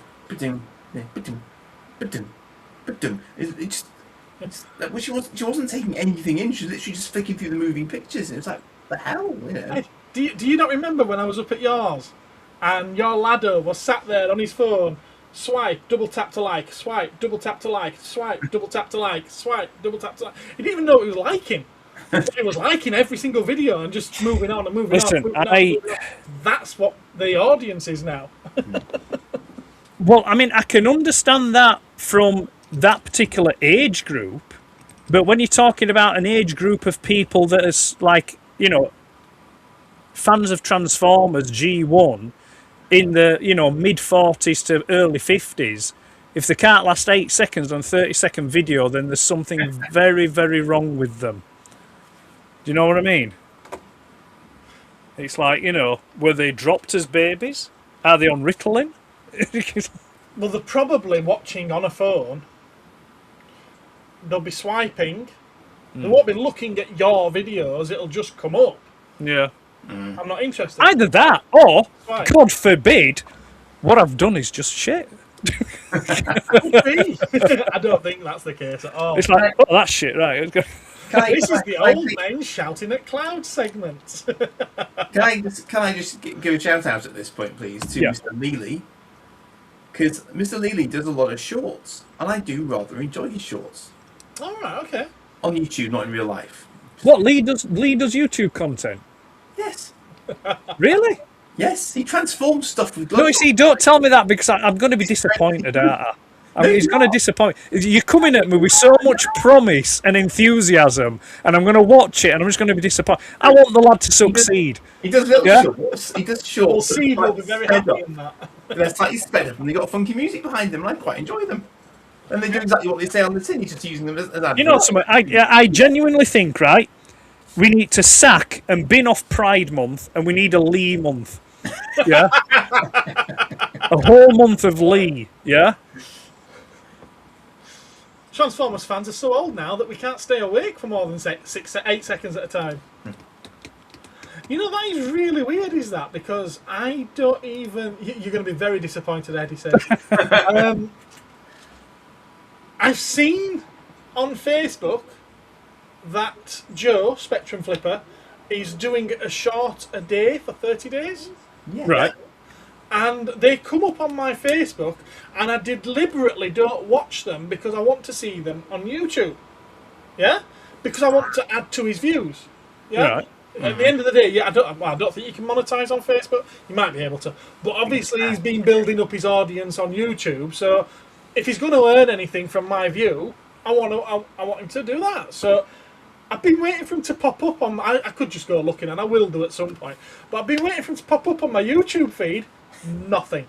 Joe has Please, a confession. this is the first I've heard about... All right, lasted 10 days. All right, fair enough. Lee's, this is the first I've heard about him doing shorts. So even the people that I do subscribe to and I do follow on YouTube, I'm not getting recommended their content because I don't tend to watch shorts. Now, listen, this is an interesting point because the past few videos that both you and Andy have done, I've had to deliberately look to watch them. I've subscribed to both of you and I've got all notifications on, but I never get... No, I won't say never. I used to do, but recently I've stopped getting notifications from both you two. Right. And when Have you been when I look, responding to those notifications? pardon? Have you been responding to those notifications? Because if you haven't been clicking on the notifications, YouTube might then think you're not interested. Yeah, it's possible. Oh, does it do that? Well, the algorithm's ways are many and strange. Yeah, it could do. So I think it gives you the stuff that it knows you like because you're looking at it when it shows it to you. So if you don't look at it, it might then start to sort of deprioritize it on your main page. So, I mean, I've sometimes started to sort of watch a series of videos, and I might have not looked at one for a couple of days, and then it'll give me something else instead, and then I'll start watching that, and it won't show me the other stuff anymore. And then again, it'll randomly pop one up, and I'll go, "Oh yeah, I used to like that series," but it just vanishes after a while, you know. So it's kind of it does feed into what you're looking at, and it creates your own little pocket universe of stuff, basically. But Yeah, because I mean, I do get notifications through, but like I say, I very rarely get, Excelsior's domain's doing this, or Excel. You know, it's like when I do watch stuff on the Vaults of Icon YouTube profile that I've got, but it don't half. I mean, I'm just quickly looking at it. It don't half recommend some weird stuff. You know, and I'm thinking, why are you showing me that? You know, why are you recommending that? I like this. Dewsbury was on the news again because there's a farm with a sheep. It's like, well, yeah, I think a lot of farms have sheep. Yeah, that's not that unusual, I feel. It can't use its back legs, and it gets about with a trolley. People must be coming now from far and wide. Well, if its back legs aren't getting much exercise, it's not going to be much good when it comes round to slaughtering, is it? Only good thing on a lamb is its legs. But the thing is, though, as well, I also read not long back. I mean, I don't know if this is actually a thing, but someone was saying that YouTube is also favouring videos of 30 minutes and under in length. Yes, they have done that for several years. Is that right? Yeah. Short attention spans, isn't it? That's why I tried for a good 18 months as well, to be fair, to keep my What's New at Cosmic Toys. Tried to keep it to about 25, 27 minutes. More recently, that's not been very successful. Now, I bet the other thing about... It's going to be a short one. The other thing about YouTube is, I wonder how many people do now primarily watch YouTube through the TV. Because obviously modern TVs are far more capable of this than they ever used to be. I watch a lot of YouTube on the telly. But you have to go to a different area of the app on the telly to see shorts. Whereas when I'm on my mobile, it displays shorts as well as longer videos. Yeah. So I think if you don't actively pursue shorts on TV, you won't see shorts as much. So it's one of those as well. I think it's kind of. I mean, the thing is, I generally use my TV in an unlogged on state because I find it gives me a bit more variety than I would otherwise see on my if I was logged in as me. So I actually quite like that. But there are these weird times though when a video will pop up on both. So it'll pop up on my account. Presumably, I'm watching similar things on the TV that I would do on my normal sort of like sign in mobile. Yeah. Account. So it's a fascinating algorithm. It really is. I mean, I find my YouTube habits are YouTube is my breakfast viewing. So when I'm sat eating my breakfast, I go on YouTube. But it's not my Vaults of Icon profile. It's my own profile that I go on that's separate. And so that's where I watch the majority of stuff. And then also weekends. Weekends is YouTube viewing. Bad. And it is on the TV. It is on the TV. But when like the stuff that, I mean, there's been one or two of the Toy Fair videos that I've watched on the TV of yours, Andy. But generally, as a rule, when you put your stuff up, that's usually around about the time when I'm cleaning and tidying up after evening meal. So you'll just be on the phone in front of the sink while I'm sorting things out. So it's a bit of a mix for me, with outlets for viewing. Let's say I don't tend to watch much YouTube on the computer though. I watch it on the computer. It tends to be just if I do, I'm not actually watching it. What I'll do is I'll log on to my other YouTube profile, and I'll just have it in the background playing a music mix or playlist. Right. Yeah, Usually when I'm at the computer, I'm editing, so I don't have videos on to watch. No, I'll do it to chill out after I've edited sometimes. So I'll have uploaded the video and that'll be in YouTube anyways, and then I'll just go and have a look at what's what, you know. But I mean, I think really what we need. Well, you're limited to 3 minutes. After 3 minutes, it's no longer a short.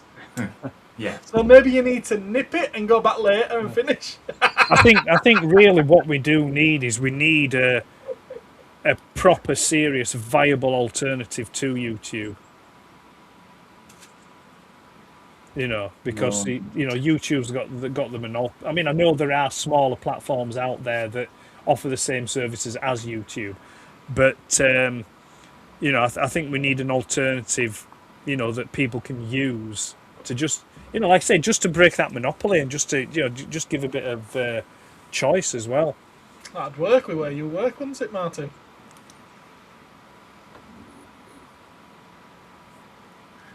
They can be made even shorter, so it's between. I think is it up to 3 minutes, or does it have to be 1 to 3 minutes? I think it can be up to 3 minutes. I think something. Yeah, it's up to 3 into it. I think some things automatically get categorised as short. And also shorts have to be portrait, not landscape. Yeah. Right, I hate to cut off such a discussion because I've actually been enjoying it, but we've got, if we stick to our normal runtime, which I don't think we've done that for quite a while, we've got less than 13 minutes left. And Andy, you pitched a topic for tonight's show, which I even used for today's thumbnail. It took me ages to get ChatGPT to come up with that one. So, yeah, we support AI here if used correctly. Andy, would you like to introduce tonight's topic 10 minutes before the end of the show? There's a topic. There was a topic. There was a topic allegedly, yeah. So basically, I did a video on some of my old British comics the other night, and it occurred to me in looking at the ones that I had I had this tendency to get issue number 1 of any given title because it was issue number 1. Yes, and I know what I you're talking thought about. issue number 1s are sought after. They will be worth lots of money when I grow up, and then I can sell them and live happily ever after. This, of course, was an utter bollocks. However, it was a thing for a while for me. So I have a litany of random issues that are number 1 issues, some of which were, as it happened, very short-lived comics anyway. But and I don't know. I'm sure your issue 1 of Razzle will be worth a bit now. But the point being that obviously, as I think we would all say, that you should never buy to invest, because you don't really know which way any given market is going to go, and eventually the people who like us remember these things will all cark it, and no one else will want to buy our crap. We're gone. So that is a potential issue for us all. But I wondered if anyone had, in their youth. As I did once sort of started to gather stuff up in order to sell it later, thinking that would be a good idea at the time, and have since learned the errors of their ways. Or perhaps it's gone the other way for you. Perhaps you did get. I mean, that Sylvanian Families guy, he did really well, didn't he? Because didn't he sort of catch the wave at one point, because he'd bought some when they weren't being popular, and then they became popular, and then he was quids in or something. I think you told me about him once, Gareth. Did I? There's a YouTube video with him, isn't there? It's a bit sad. He's a lonely chap. Bless him. I've done it once. I'll open a bit. I've done it once. It was Batman 608, and that was the only time I've bought a comic thinking I'm only buying that to sit on it. That's the only time I've done it, and I think it's probably worth about maybe 25 quid now, if that. And that's it. I mean, I've no intention of selling it because I actually do quite like the cover. But yeah, I've only done it once. Boot. The underside of Batman's boot. Tim's with us. Razzle. He's excited by Razzle. But I think I don't know. I mean, are comics is it more subjective a thing than toys with comics? You know, because I mean, I think with comics there's a lot of, there seems to be more hurdles and hoops to jump through to say, like with some toys you can get away with some minor blemishes or things like that, but when it comes to comics, are people a little bit more kind of like anal about it? And well, even back in, I don't know, again, it was probably late 80s thing, but I remember getting a comic price guide book, which is probably why I was basing a lot of this Fantasyland thinking on. But that was where I first came across grading as a concept, because obviously you see a lot of comics that are graded at a particular level because they're either newsstand copies or not, and they've got one little blemish in them, that's it, it's game over, and all of that is a thing with comics, as I now understand it, is with collectibles as well. So I don't know which came first, but I suspect that comics were probably leading the way from very early doors, because obviously they are that much more fragile inherently, given what they are. Because they'll be prone to water damage and any number of other things that they could pick up along the way. And considering the quality of the paper they were originally printed on as well. And the ones that don't sell get pulped. Yeah. So it's not even like they're going to get resold somewhere else at some point, because they'll probably just get mashed. It's like me with these two metal boxes here, these two A4 file boxes. They have all my original Marvel G1 Transformer comics in. Yeah. They're all in like pockets, and they're in the thing there. That's because I want to, I feel the urge now and again just to take one out and have a read through. I do a weekly UK Marvel Transformers post on Instagram, so I'll scan the cover and things like that. The paper quality ain't great. Some of them are, they're holding on, let's say.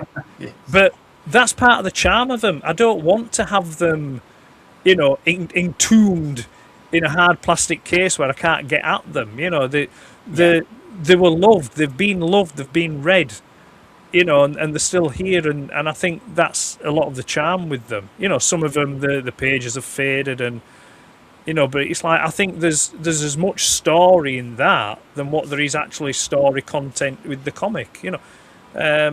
So I had a very brief chat, because I was thumbing through some Transformers issues that I saw at Cromford on the weekend, and I had a brief chat with the guy who was there, and it was interesting what he said to me, because he said, I just find that he got rid of his originals basically, and so he was trying to reacquire the originals because he found that the quality of the originals, the art, the way the artwork looked, was always better than the reproduced versions of them. Yes. So he actually likes that as a concept. So even though the paper might be old, he finds that the printing of it is better for him. Yeah, they've done.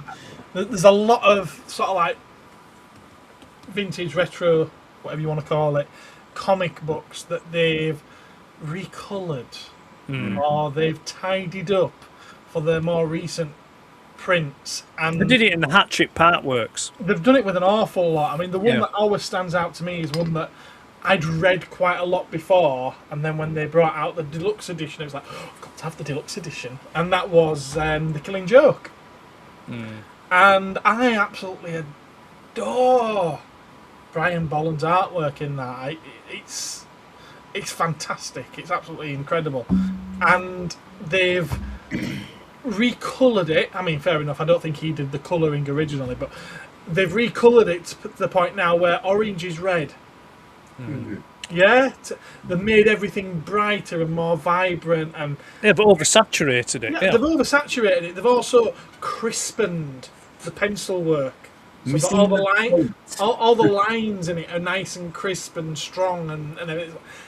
I think it takes away from the original artwork. It's been digitised. Yeah. That's what they've done with it. They've digitised it. Yeah, ran it through Photoshop or whatever. Up the contrast, and it's really, it takes away from it. It takes away from it. So if I was to choose which version to read, I'd probably read the original. Yeah. I mean, which I agree. I mean, I've got the original. Yeah. And it's a little bit dog-eared at the corner, and and it's because it's been read so much. But I wouldn't trade that in for a brand new copy. What I will mention is, because I saw someone mention it further up in the chat. Someone said Beano. Right. I find this quite interesting. I have a full run of Beano comics from January 84 up until December 85. So I've is it 104 issues? Because there's 52 a year. What I find about those is they were printed on pulpy kind of paper, yeah? So you'd think these are going to be really fragile. No, those fuckers are indestructible. Yeah? Seriously, yeah? They're in another cabinet over here, all bagged up in a drop folder, yeah? I take those out and they still feel as solid as they did 40 odd years ago. Yeah? 42 years ago, is it? I've got some humongous eagles, which I think I did a video on ages ago, and they're probably pushing 70 years old now. Yeah. They just, you can quite happily flick through them. They ain't going anywhere. Yeah, same with the annuals. Paper-sized things, Yeah. you know. But conversely, these Transform Marvel comics feel really delicate. And what I find interesting is that the first time round when I got those, in 80, 85, 86, etc., I was anything but gentle with them. It was like, oh, what's on the next page? And it's like, well, why is it now? Is it more of a psychology thing? I'm assuming that they're going to be more fragile.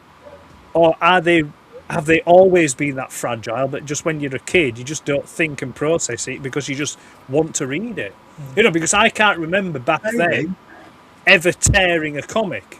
No. But when I handle these now to scan them and I do my little posts, I'm very conscious of it, and I'm really careful. I don't want to tear this because it feels like it could tear.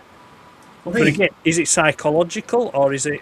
But your muscle memory and everything else is different now, perhaps. Yeah. Because obviously your muscles are different than when you were a kid. So it's like you're conscious. You're more capable of doing it without thinking about it. Tearing yellow pages in half, and so yeah, it's yeah. I mean, I get the Crash Micro magazines, Yeah. and they feel I mean, I know they're small, they're A5 size, but the actual paper weight and quality feels more substantial than the original Crash magazines. Yeah. So there's obviously why? been. Pardon? You know why? Why? The original Crash magazines were made for kids of the day they knew would read them once and then probably dispose of them. Possibly, yeah. Crash magazines now are made for you at your age who are going to preserve them. And Made keep for them me, posterity. just me. Just me. Made Pretty just for much me. just you. Yeah, no one else is interested in them. Thank you. I really, my ego thanks you for that comment. I'm so glad it's not so fragile as to be. No, I think it's almost fully repaired now. Oh, that's excellent. I still can't watch Smoking the Bandit, but the time will come. Oh, someone's got catty tonight. I'm only joking. Or am I? But yeah, no, I know what you mean. Yeah, it's. Andy? Huh? What are you doing? He's shining his bat symbol on the wall. The tricorder. It's not. I bet it's a Krypton gun. It's an old Krypton tuning gun. I found one of those not long back when I used to tune my cars. Krypton tuning gun. It's literally just a light gun. It emits a light pulse, and you used to hold it over the cams on your car, and you used to use it to time the engine to get your engine timing right. How bad is it that we've actually managed to cover the titular topic of the evening in 12 minutes? Well, has anyone in the chat admitted to buying something like? No, they haven't. Publicly, you see this. I mean, I appreciate our audience, but sometimes they frustrate me because you ask them stuff and the fuckers just don't comply. They're sat there going, ask them for a coherent thought, and it's like, They've got full biblical in the chat now. I mean, Yeah, look at that. yeah. I bet they're sat out there with a hat on with a bloody propeller on the top. How is that relevant to anything, Martin? What's that? He's got a Bible. You've got 4 Bibles in a drawer. Right, okay. This comes from. I was discussing the Brian Bolland Killing Joke thing, yeah? Oh, yeah. To which Richard said it's just like the colour version of From Hell, which was another Alan Moore story. He's got no interest in the colour version. The black and white original is just true to the art. And then it spawned an entire conversation because Dave didn't even realise there was a colour one. He has the big black and white one somewhere. It's a great book, probably Moore's best. Dave hasn't read it since he got it, to be fair. He might have to dig it out. And then Martin chimed up with, he's got 4 copies of the Bible in a drawer somewhere. Are they the King James Bible, Martin? It's the Spanish Inquisition. Nobody expects the Spanish Inquisition. 3 main. No. There was Gideon's Bible in my room while I was in Whitby, says Richard.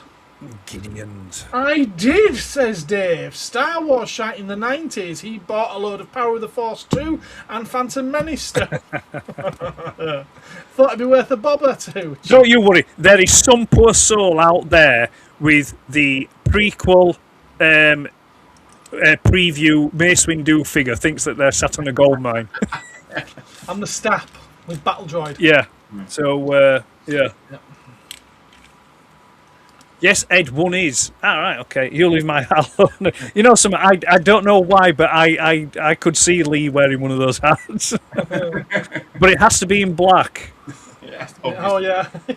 But no. Can't go wrong with a black hat. But it is interesting that Martin did bring up the Bible. The Bibles are the same. The pages on the Bible are really thin, but they don't tear. They're like tissue, aren't they? It's like they just don't tear. Maybe it is the power of He who is. Yeah, it's as if they're blessed or something. Yeah. Maybe it is. Yeah. Maybe it is. Don't go there. Been having a bit of I won't say problem, but one of my daughters has got very argumentative and very angry whenever religion, Jesus, the Bible, anything like that is brought up. Why? We watched a horror film which involved possession and whatnot. It was an Anthony Hopkins film. It's quite a good film. And we all kind of like agreed it was a good film, except for her. She hated it because she hated being preached at. And I was like, it wasn't a particularly preachy film. No, I know the one that you're talking of. Yeah. It's all right. The character that Anthony Hopkins is playing in that is the same character that Russell Crowe plays in his the Pope's Exorcist. All right, I think it's called The Right.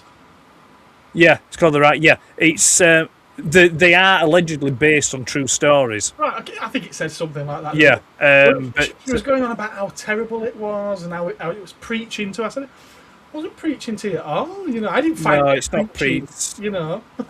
I mean, I was a little bit. I thought the ending was a little bit anticlimactic, but. Well, it's Hollywood, modern Hollywood. At that. Yeah, it is. Yeah. This might be a conversation for another time, perhaps. But I was just thinking back to when I used to read the 2000 AD strips, and a lot of those back in the day were, and indeed the reprints of them were black and white, and when they became more coloured in, sometimes I actually thought they lost something because they got a lot busier. Yeah. Like they were doing the same now with The Walking Dead. Yeah, they're recolouring those, yeah. Well, they're not recolouring, they're colouring. Yeah, well, yeah, colouring. Well, yeah, they're recolouring from black and white to colour. But it was a good series, was The Walking Dead. I do sometimes think that black and white aspect, it leaves more to your imagination. Exactly. Yeah. Yeah? Yeah, no, I get that. And by colouring it in, it's another one of those things. It's not an adaptation like from TV, from comic or book to film, or comic or book to TV. It's not an adaptation, but it has the same thing where you've got an expectation in your head of what this character looks, sounds, feels like. And then when they colour it in or when they adapt it, it's not quite the same as what you thought. Yeah, it's really exciting. I don't know, maybe I got this from comics or not, I'm not quite sure, but I remember once drawing a picture in art class, and my art teacher sort of looking at me and saying, are these Put the dog down, Damien. Are these spaceships you've drawn, are they see-through? And I was like, what do you mean, sir? It's like, well, you just draw them in outline. It's like, why you haven't coloured them in? And I was like, Nobody thought about that. Because I literally just did them as like 2D, sort of descriptors of their. I didn't even think about going shade in the middle of them. It's just funny. It's like, so I just think like that is, it does, as you say, it changes the perception that people have of what they're looking at. Just that little splash of colour or whatever. So I mean, I remember the first time I saw Nemesis, the Warlock actually coloured in. I was like, oh, is that what colour he is? Because I'd never seen him in colour before. It's just like, all right, okay. I'm finding with the with Skybound's Transformer comic or image, whichever you wish to prefer, I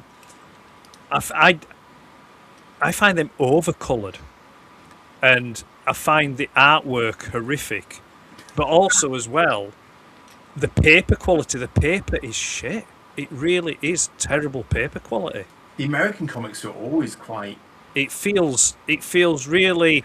Think about how many they'd have to produce like each month. Yeah, but the thing is, though, this is the thing. It feels really pulpy and rough and kind of like cheap. But I actually learned that that's intentional. They've actually done it on purpose. It's like interesting, but it feels crap. It looks crap. Yeah. Especially when you think about how beautifully the Marvel UK stuff was drawn. Well, not consistently because there were variations in it, and then you go on to Dreamwave. Dreamwave was just beautiful. That was just gorgeous. Was Dreamwave? And it is such. Those books. Wow. Yeah, that's such a shame they went bump, but there we go. IDW started great. But then they went, and so and the artwork also dropped off a little bit as well. Some of it went really oversimplified and kind of like cute. I sometimes wonder with the IDW stuff. You were coming into an era of identity politics, which they wanted to insert into everything, which is ridiculous when we're talking about robots. Yeah. But you also went from one book a month for a few months to tell a story, and then think about the next one, to 2 or 3 books a month. Yeah. And it had to be every month. There were no missing a month. Yeah. And I think that's probably one of the reasons why I ended up jumping off. I jumped off at one of the actual stage jumping off points. I think it was issue 52, the Optimus Prime one, the end. 32, wasn't it? No, I'm pretty sure it's 52 because I think I got when they stopped doing. I think it was because it was More Than Meets the Eye, Robots in Disguise. Then More Than Meets the Eye, I think, merged into Lost Light. I think it was, but it was basically there was an ending where it was like a Unicron thing, and that was the end of that kind of saga, and then it kind of reset and went again. But that was one of the reasons why I jumped off, because it was I was I needed to get a copy of that, I think at one point there was something like maybe 4 or 6 different issues per month of concurrent stories. And they always referenced as well what was going off in the other one. Yeah. God. Yeah. So you had to keep up with it, didn't you? Yeah, so you had to keep up, for a coherent storyline. So I just thought, I'm just not doing that anymore. And they're doing the same thing with the Skybound Energon universe.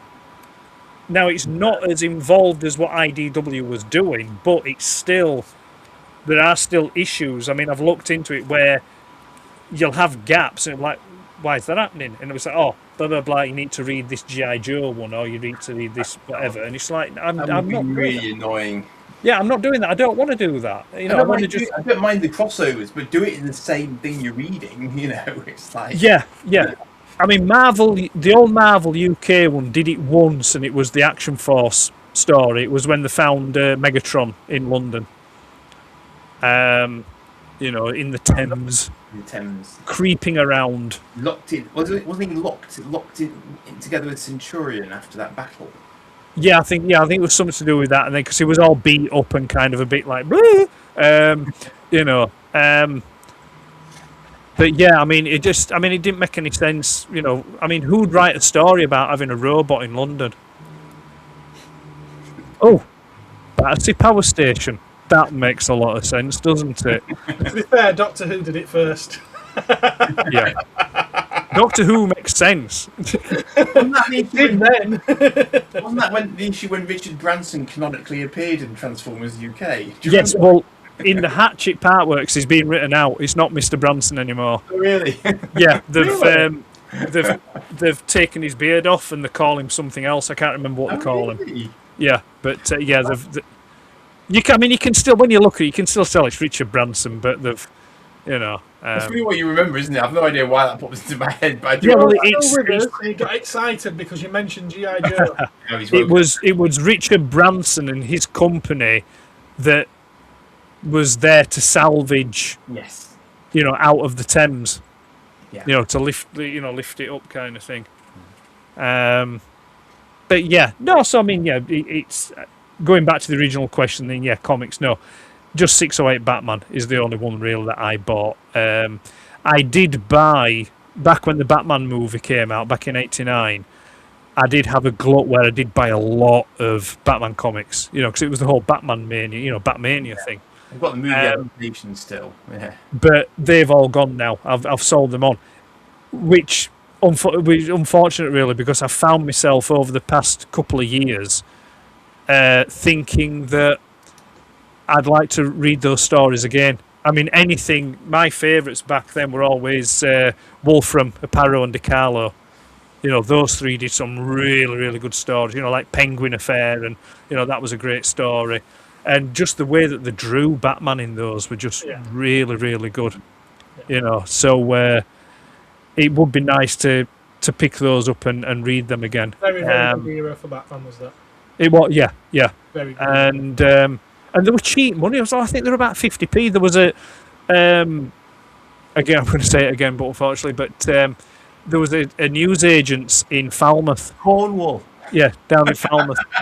And they used to have them all. They had a particular section in this newsagents, and it had all what was, we class as the American. I just want to say, for the benefit of regular viewers, I swear this is not a pre-recording. He really is just saying the same thing every time. Yeah. Why not? It works. For me, it was real. So my coastal place that sold American comics for no apparent reason was the tiny newsagents in Real. Yeah. In North Wales. That sounds really good. But yeah, I thought there were American. I mean, there were American comic size, there were American comic artwork and things, but they did have the little UK pricing on there as well as Canada kind of thing. But here we go, the Cornish Independence. Yes, free Cornwall, independence for Cornwall, and just watch the economy tank even worse than what it already is. The poor bastards. But yeah, just again from there, and that's where I got all those comics from. I think I even got the Killing. Did I get the Killing Joke from there? No, that was a bookshop in Perranporth. Was that? That was that summer of '89. It was just like, oh, Batman, everywhere. Everywhere, yeah. Far as the eye could see. Batman '88, I believe Killing Joke was. Yeah, it came out '88. Yeah, but obviously, I think people just bought it en masse the year after. Once the Batman film came out. I mean, it makes sense because that first print is quite pricey now if you can find it. Yeah. I mean, there's a lot of copies of it. Don't get me wrong; it was massively printed. Was that one? Yeah. But, the first print's still worth quite a bit. Is it on the first? Is it green text that's on the first? Green print? text on the first print. Yeah. I I actually love that they changed the colour for every print. Yes. Yeah. The green, the sky blue, the yellow, the pink. It's brilliant. I think it's. One went. It's annoying. I think it's yellow. The text on mine. I think it's yellow. But also the same year as well is that I I got the greatest Joker stories ever told. Right. Which again is a great compendium, but again not bought with the thought of that they'll retain value. Just bought because I just wanted to consume.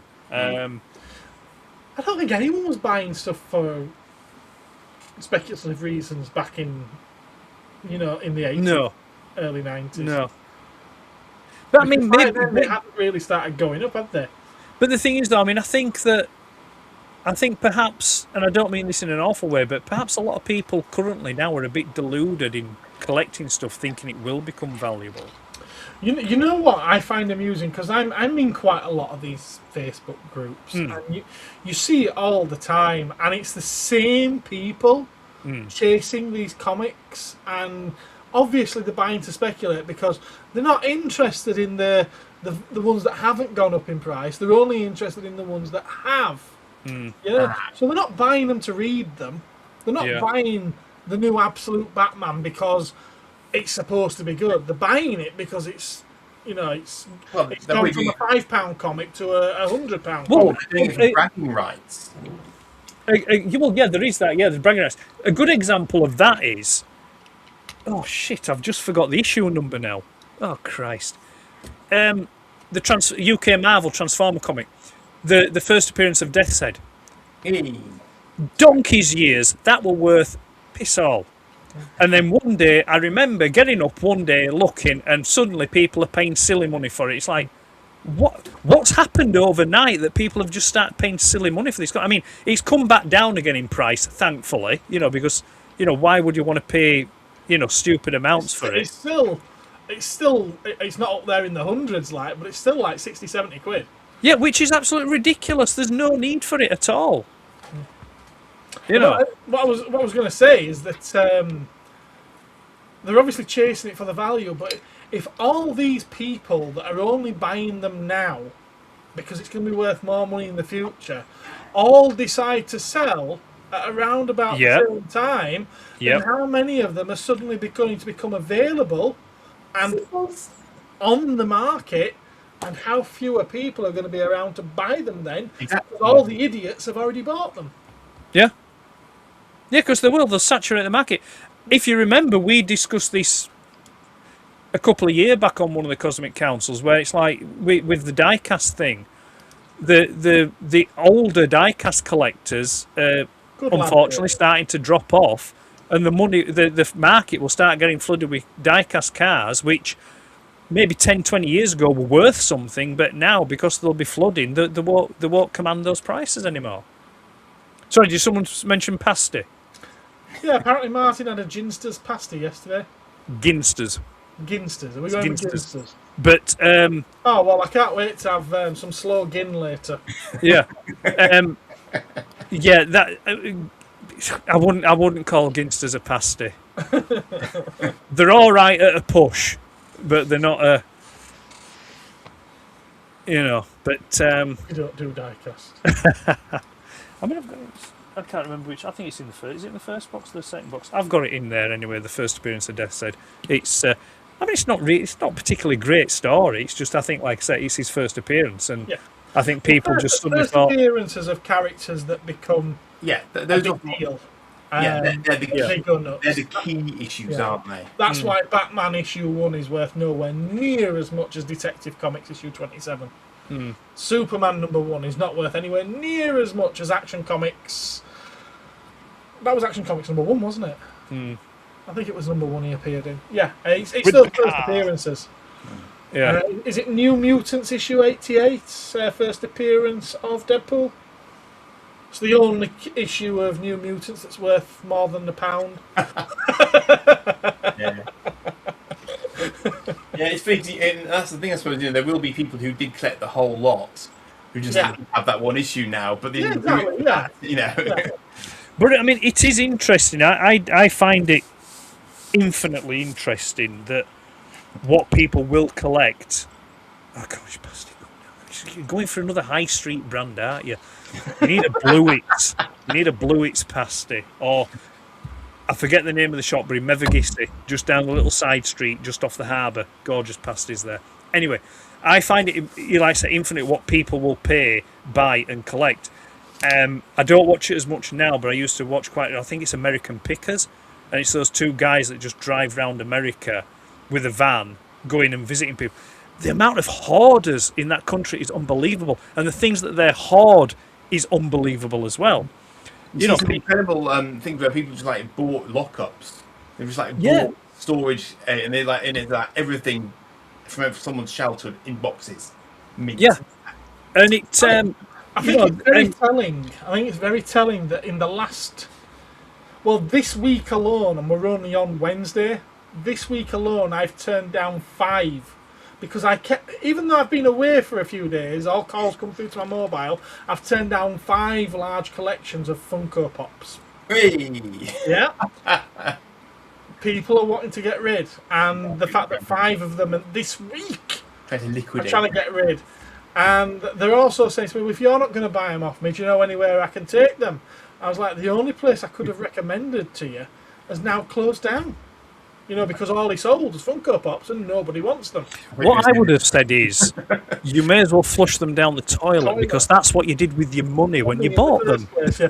Although that said, while been away to Newcastle for a couple of days, while up there today, I did see a shop called Be More Geek in a shopping centre. And he's got massive posters up everywhere saying, I will buy your Funko Pops for cash. Now, he never said how many pennies per one it would be. Yeah. Or indeed, which country the cash would come from. But Yeah, it might come from a Saudi Arabian prince. Actually, isn't there, there's another shop opened in Arcade in Dewsbury, isn't there? Is it a gaming one? There's a Pokemon shop opening, yeah. Whoa. Pokemon gaming shop into like the card things and that. Yeah. No, it's some people are, I've spoken to the person who's opening it. Some people are calling it a gaming shop. It's not a gaming shop. He literally goes round supermarkets buying up their Pokemon stock and then selling it for more on eBay. That's what he's doing. He ain't going to get an account with the people that actually distribute Pokemon stock because they've not been opening new accounts for a long time now. So he's literally going to be buying it, selling it to you for more than what you can go and buy it at the supermarkets for, if you can find it in the supermarkets, because of people like him. Would he not open them to identify the card in them? No, that's what he's doing, yeah. Yeah. Yeah, he's opening them and then charging you top whack, yeah. And in Dewsbury, I wish him luck, because he's going to survive for about the length of time it takes him to realise that that's what he's doing. Can you imagine how much you get from just stealing Pokemon cards? It's frightening. They're doing it all over the country. And well, I've got a theory on that. And I don't think those shops are all, not all, maybe some, I don't think they're all getting broken into. And they're all having their Pokemon stuff stolen. Oh. Yeah, it's happening far too much. It's become a trend. No. They're getting the insurance money, aren't they? Yeah. I mean, don't get me wrong. I mean, I hope he does well because it's bringing more people into the town. To maybe regenerate the town. It can only be a good thing. Are there any pops that I rate? Well, many of them make me irate. Yeah, I've got some. There's one there. There's one there. I've shown them all on council in the past. There's one there. There's one there. There's one there. They all tend to be Godzilla ones. I think you see the odd one that makes me smile, but that doesn't look like a pop, and that's what they are. They don't look like pops. Although I've just seen today that they are doing some Pacific Rim Funko Pops. That's very specific. Yeah, and it's the Kaiju one, but I don't know what I've done with it. Jaegers, and where have I put it? They don't look good, and they don't look like Funko Pops. It's really weird. You're looking the Soundwave, aren't you? Yeah, the Soundwave one. I have one. Ben sorted me out with that one. Thank you very much. I've no idea where I've put it. Dave vaguely rates Funko Pops as a gateway to the good stuff. They can hook those with the collector gene into the decent hard stuff. Well, and he's watching it happen with his kids. Probably months. It was there, but I don't know where it's gone. HMV has reopened in Lydia's town. It's full of Funko Pops. Yeah. I remember HMV, says Martin, as though talking about some long lost friend. There's been one in still around for quite a while, yeah. Maybe it just means he remembers HMV when it used to be a record shop. Yeah, you have to hunt it. They still sell records. They still sell records. So you have to hunt it down to find it in Leeds, but it does still exist in Leeds. Does it? Yeah, it's in the yeah, that place. Merrion Centre? Is it Merrion? No, it's the other one behind that big Sainsbury's. Oh, it's moved then from when I used to go to HMV in Leeds. Yeah. Because I'm pretty sure HMV. I remember the Virgin Megastores as well as HMV when they were. Well, that's what I'm saying. When the Virgin Megastore shut down, I'm pretty sure HMV moved into there. Yeah, they might well have done. Actually, you're right. Yeah. And then from there, then they must have. No. And then moved to a quiet bridge of town. I can remember going to Our Price Records. And then there were also Ortiz in Dewsbury. Dewsbury, yeah, that's right, yeah. I remember getting some. I went into once or twice. Singles from there. Not quite, Richard. Bloody hell, they've gone up, but not that much. Well, you see, that's another thing. I think that, I think again that's something else which I think is overpriced. Records are overpriced. On average, you're looking at about 20 quid on average. But then your double disc ones, which most of them tend to be 30, 35, which is ridiculous. But again, I think haven't they turned into like hipster things though? Unless they say Iron Maiden on them, because then your double disc ones are no longer 30 or 35 quid; they're 50 to 60 quid. Well, yeah, I think feathers and swearing in HMV. Yeah. I think there is an element of that. The rise of the audiophile kind of thing. I think that raised the price of them as well because it was it's kind of like. But I think that's more. It's kind of like that. It's kind of an enabling thing between the collector and the people that are selling them. Yeah. So it's like it's that's what's driving the price up artificially. I mean, that said, all the records now are those 180 gram ones. They're not like the ones that you used to buy back in the 80s. You've even said yourself they're like 3 or 4 times thicker. Yeah. There's no waviness to them. They are a solid lump. If you drop it, it will shatter. They're probably like the old 78s. In fact, they're very similar to the old 78s. Well, they're almost this is the interesting thing. I got... for my birthday last year, was it my birthday last year? Was it Christmas? No, it was Christmas. For Christmas, just gone. A very good friend of mine bought me the Live After Death double Iron Maiden album, Live After Death. The yellow and blue one. Yeah, it's the reissue one. Yeah, and yes, it's very heavy, very thick. It's very nice. Looks very pretty. Yeah. I put it on and played it, and I was like, "What the fuck's that?" It sounded awful. Oh. It sounded awful. So I thought, this can't be right. Anyway, I looked into it, I read up on it, and basically what they do now with a lot of repressed or reshoot record is they basically put them all through filters to enhance the sound. Oh dear. So fortunately, I have the original, and I listened to that, and it's so much better. The original sounds like they're in the room with you.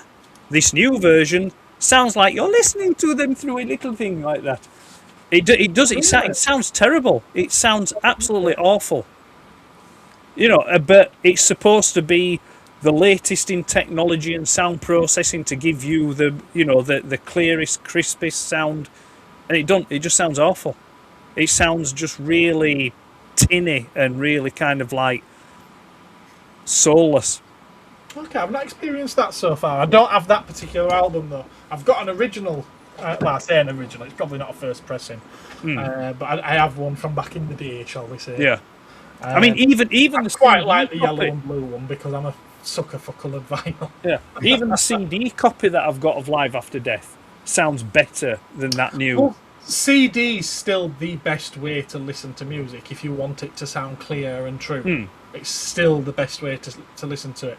There's a certain warmth that they call it that's added via listening to it with vinyl. Plus the pops and the cracks and the hisses and the sizzles and everything else. But I mean, I do think that these things do come in cycles because, they do.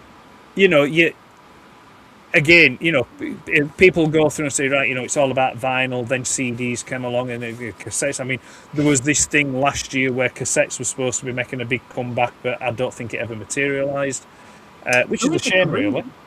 Pardon? To a degree. I mean, it seems like it happened briefly, but then CDs are on the up again. I think it's Massively just so. basically because people want physical media. Well, yeah, I mean, they're seeing it too frequently now where old stuff is getting tweaked, revised, edited, omitting things out, removing it from your digital library because they've no longer got the distribution license for it. Essentially, it's stolen from you after you've purchased it. Yeah. Whereas if you buy it on physical, you've always got it. No one And they won't refund you because it will be out of the refund terms and conditions. You know, the amount of time that's passed. I've never heard of a band called Melt Banana, Richard. No. Carcass. Were they Japanese? I don't know. Cannibal Corpse. I've heard of Cannibal Corpse. Not really my sort of thing, to be fair. Reek is a dirty. Wow, they're really going into it here. Yeah. Yes to something. Yeah, it's not like, you know. It's the death metal segments. Yeah, nothing leaps out at you as wholesome family listening to, like, you know, Cannibal Corpse. No. Or Melt Banana. Yeah. Martha, my dear, shall we listen to Cannibal Corpse this evening? Whilst we take afternoon tea in the parlour? Martha, where did you hear that name? Where did you hear that name? I mean, it is an old Peter Kay joke, but I think there is an element of truth to it that, you know, in another 20 years' time, there'll be people in old people's home listening to Prodigy and Smack Your Bitch Up. Which it's coming. It's you know. I can just see this wonderful old dear pushing her teeth back in. I'm a fire starter. Yeah. Bless. Bless to that old woman in 20 years' time. Right, we've done 2.5 hours, guys. Are we? Shit. Are we going to carry on?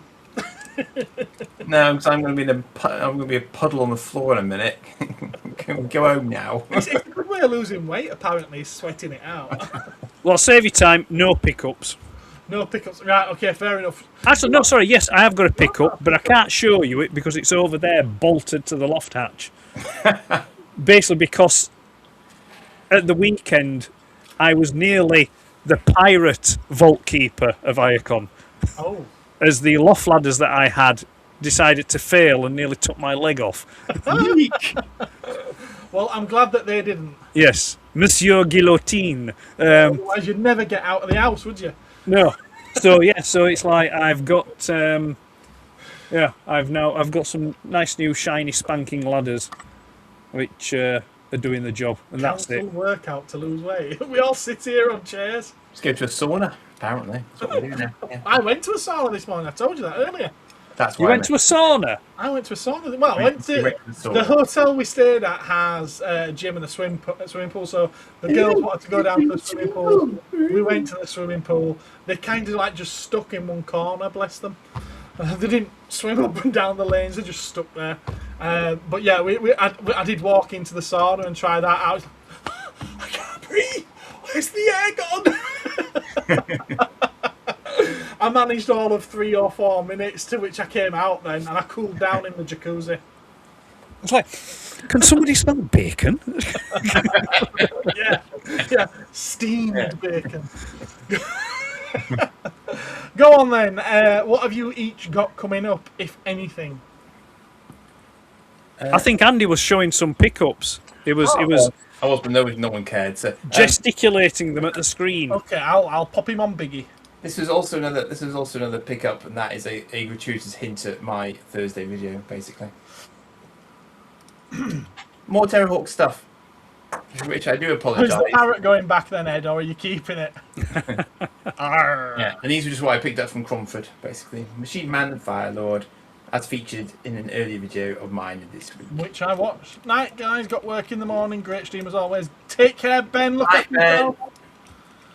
Too long. Stop now. You can always turn it off, Dave. Farting in the tub is television nice. set, go out and do some throwing instead. Nice. Yeah, why don't you? Why don't you just do that? Why don't you? Is that all you've got then, Andy? Yes, that's it. I'm done. And our friend Ed has got nothing. No, nothing. You're not going to show us side swipe beside you? No, I showed him the other week, didn't I? Oh, okay, fair enough. And my pickups consist of that. I think you've all seen something like this before. A deformed Batmobile. It's not deformed. It looks deformed. It's not deformed. It'd be rude, Ed. It doesn't. It looks squished. I know what you mean. Not squished. That's the normal Hot Wheels Batmobile. It's not deformed. And it's got a very boring back of the card. Yes, I did order it from Japan. The sticker gives it away, doesn't it? And that one's going to stay on the card. It's going to hang on the wall, along with a few of the others that I've kept on card. That's it for pickups. It were boring, wasn't it, this time? Boring. It's 10:36. So it is 10:36. Yeah. Everyone's saying good night to each other. I think it's time that we say good night, don't you? Yeah. See you later. Go on. Fuck good night. Good night, everyone. Thank you very much. Hopefully, you'll have a video of me at some point, but we'll see. Yeah. Take care. Good night. God bless.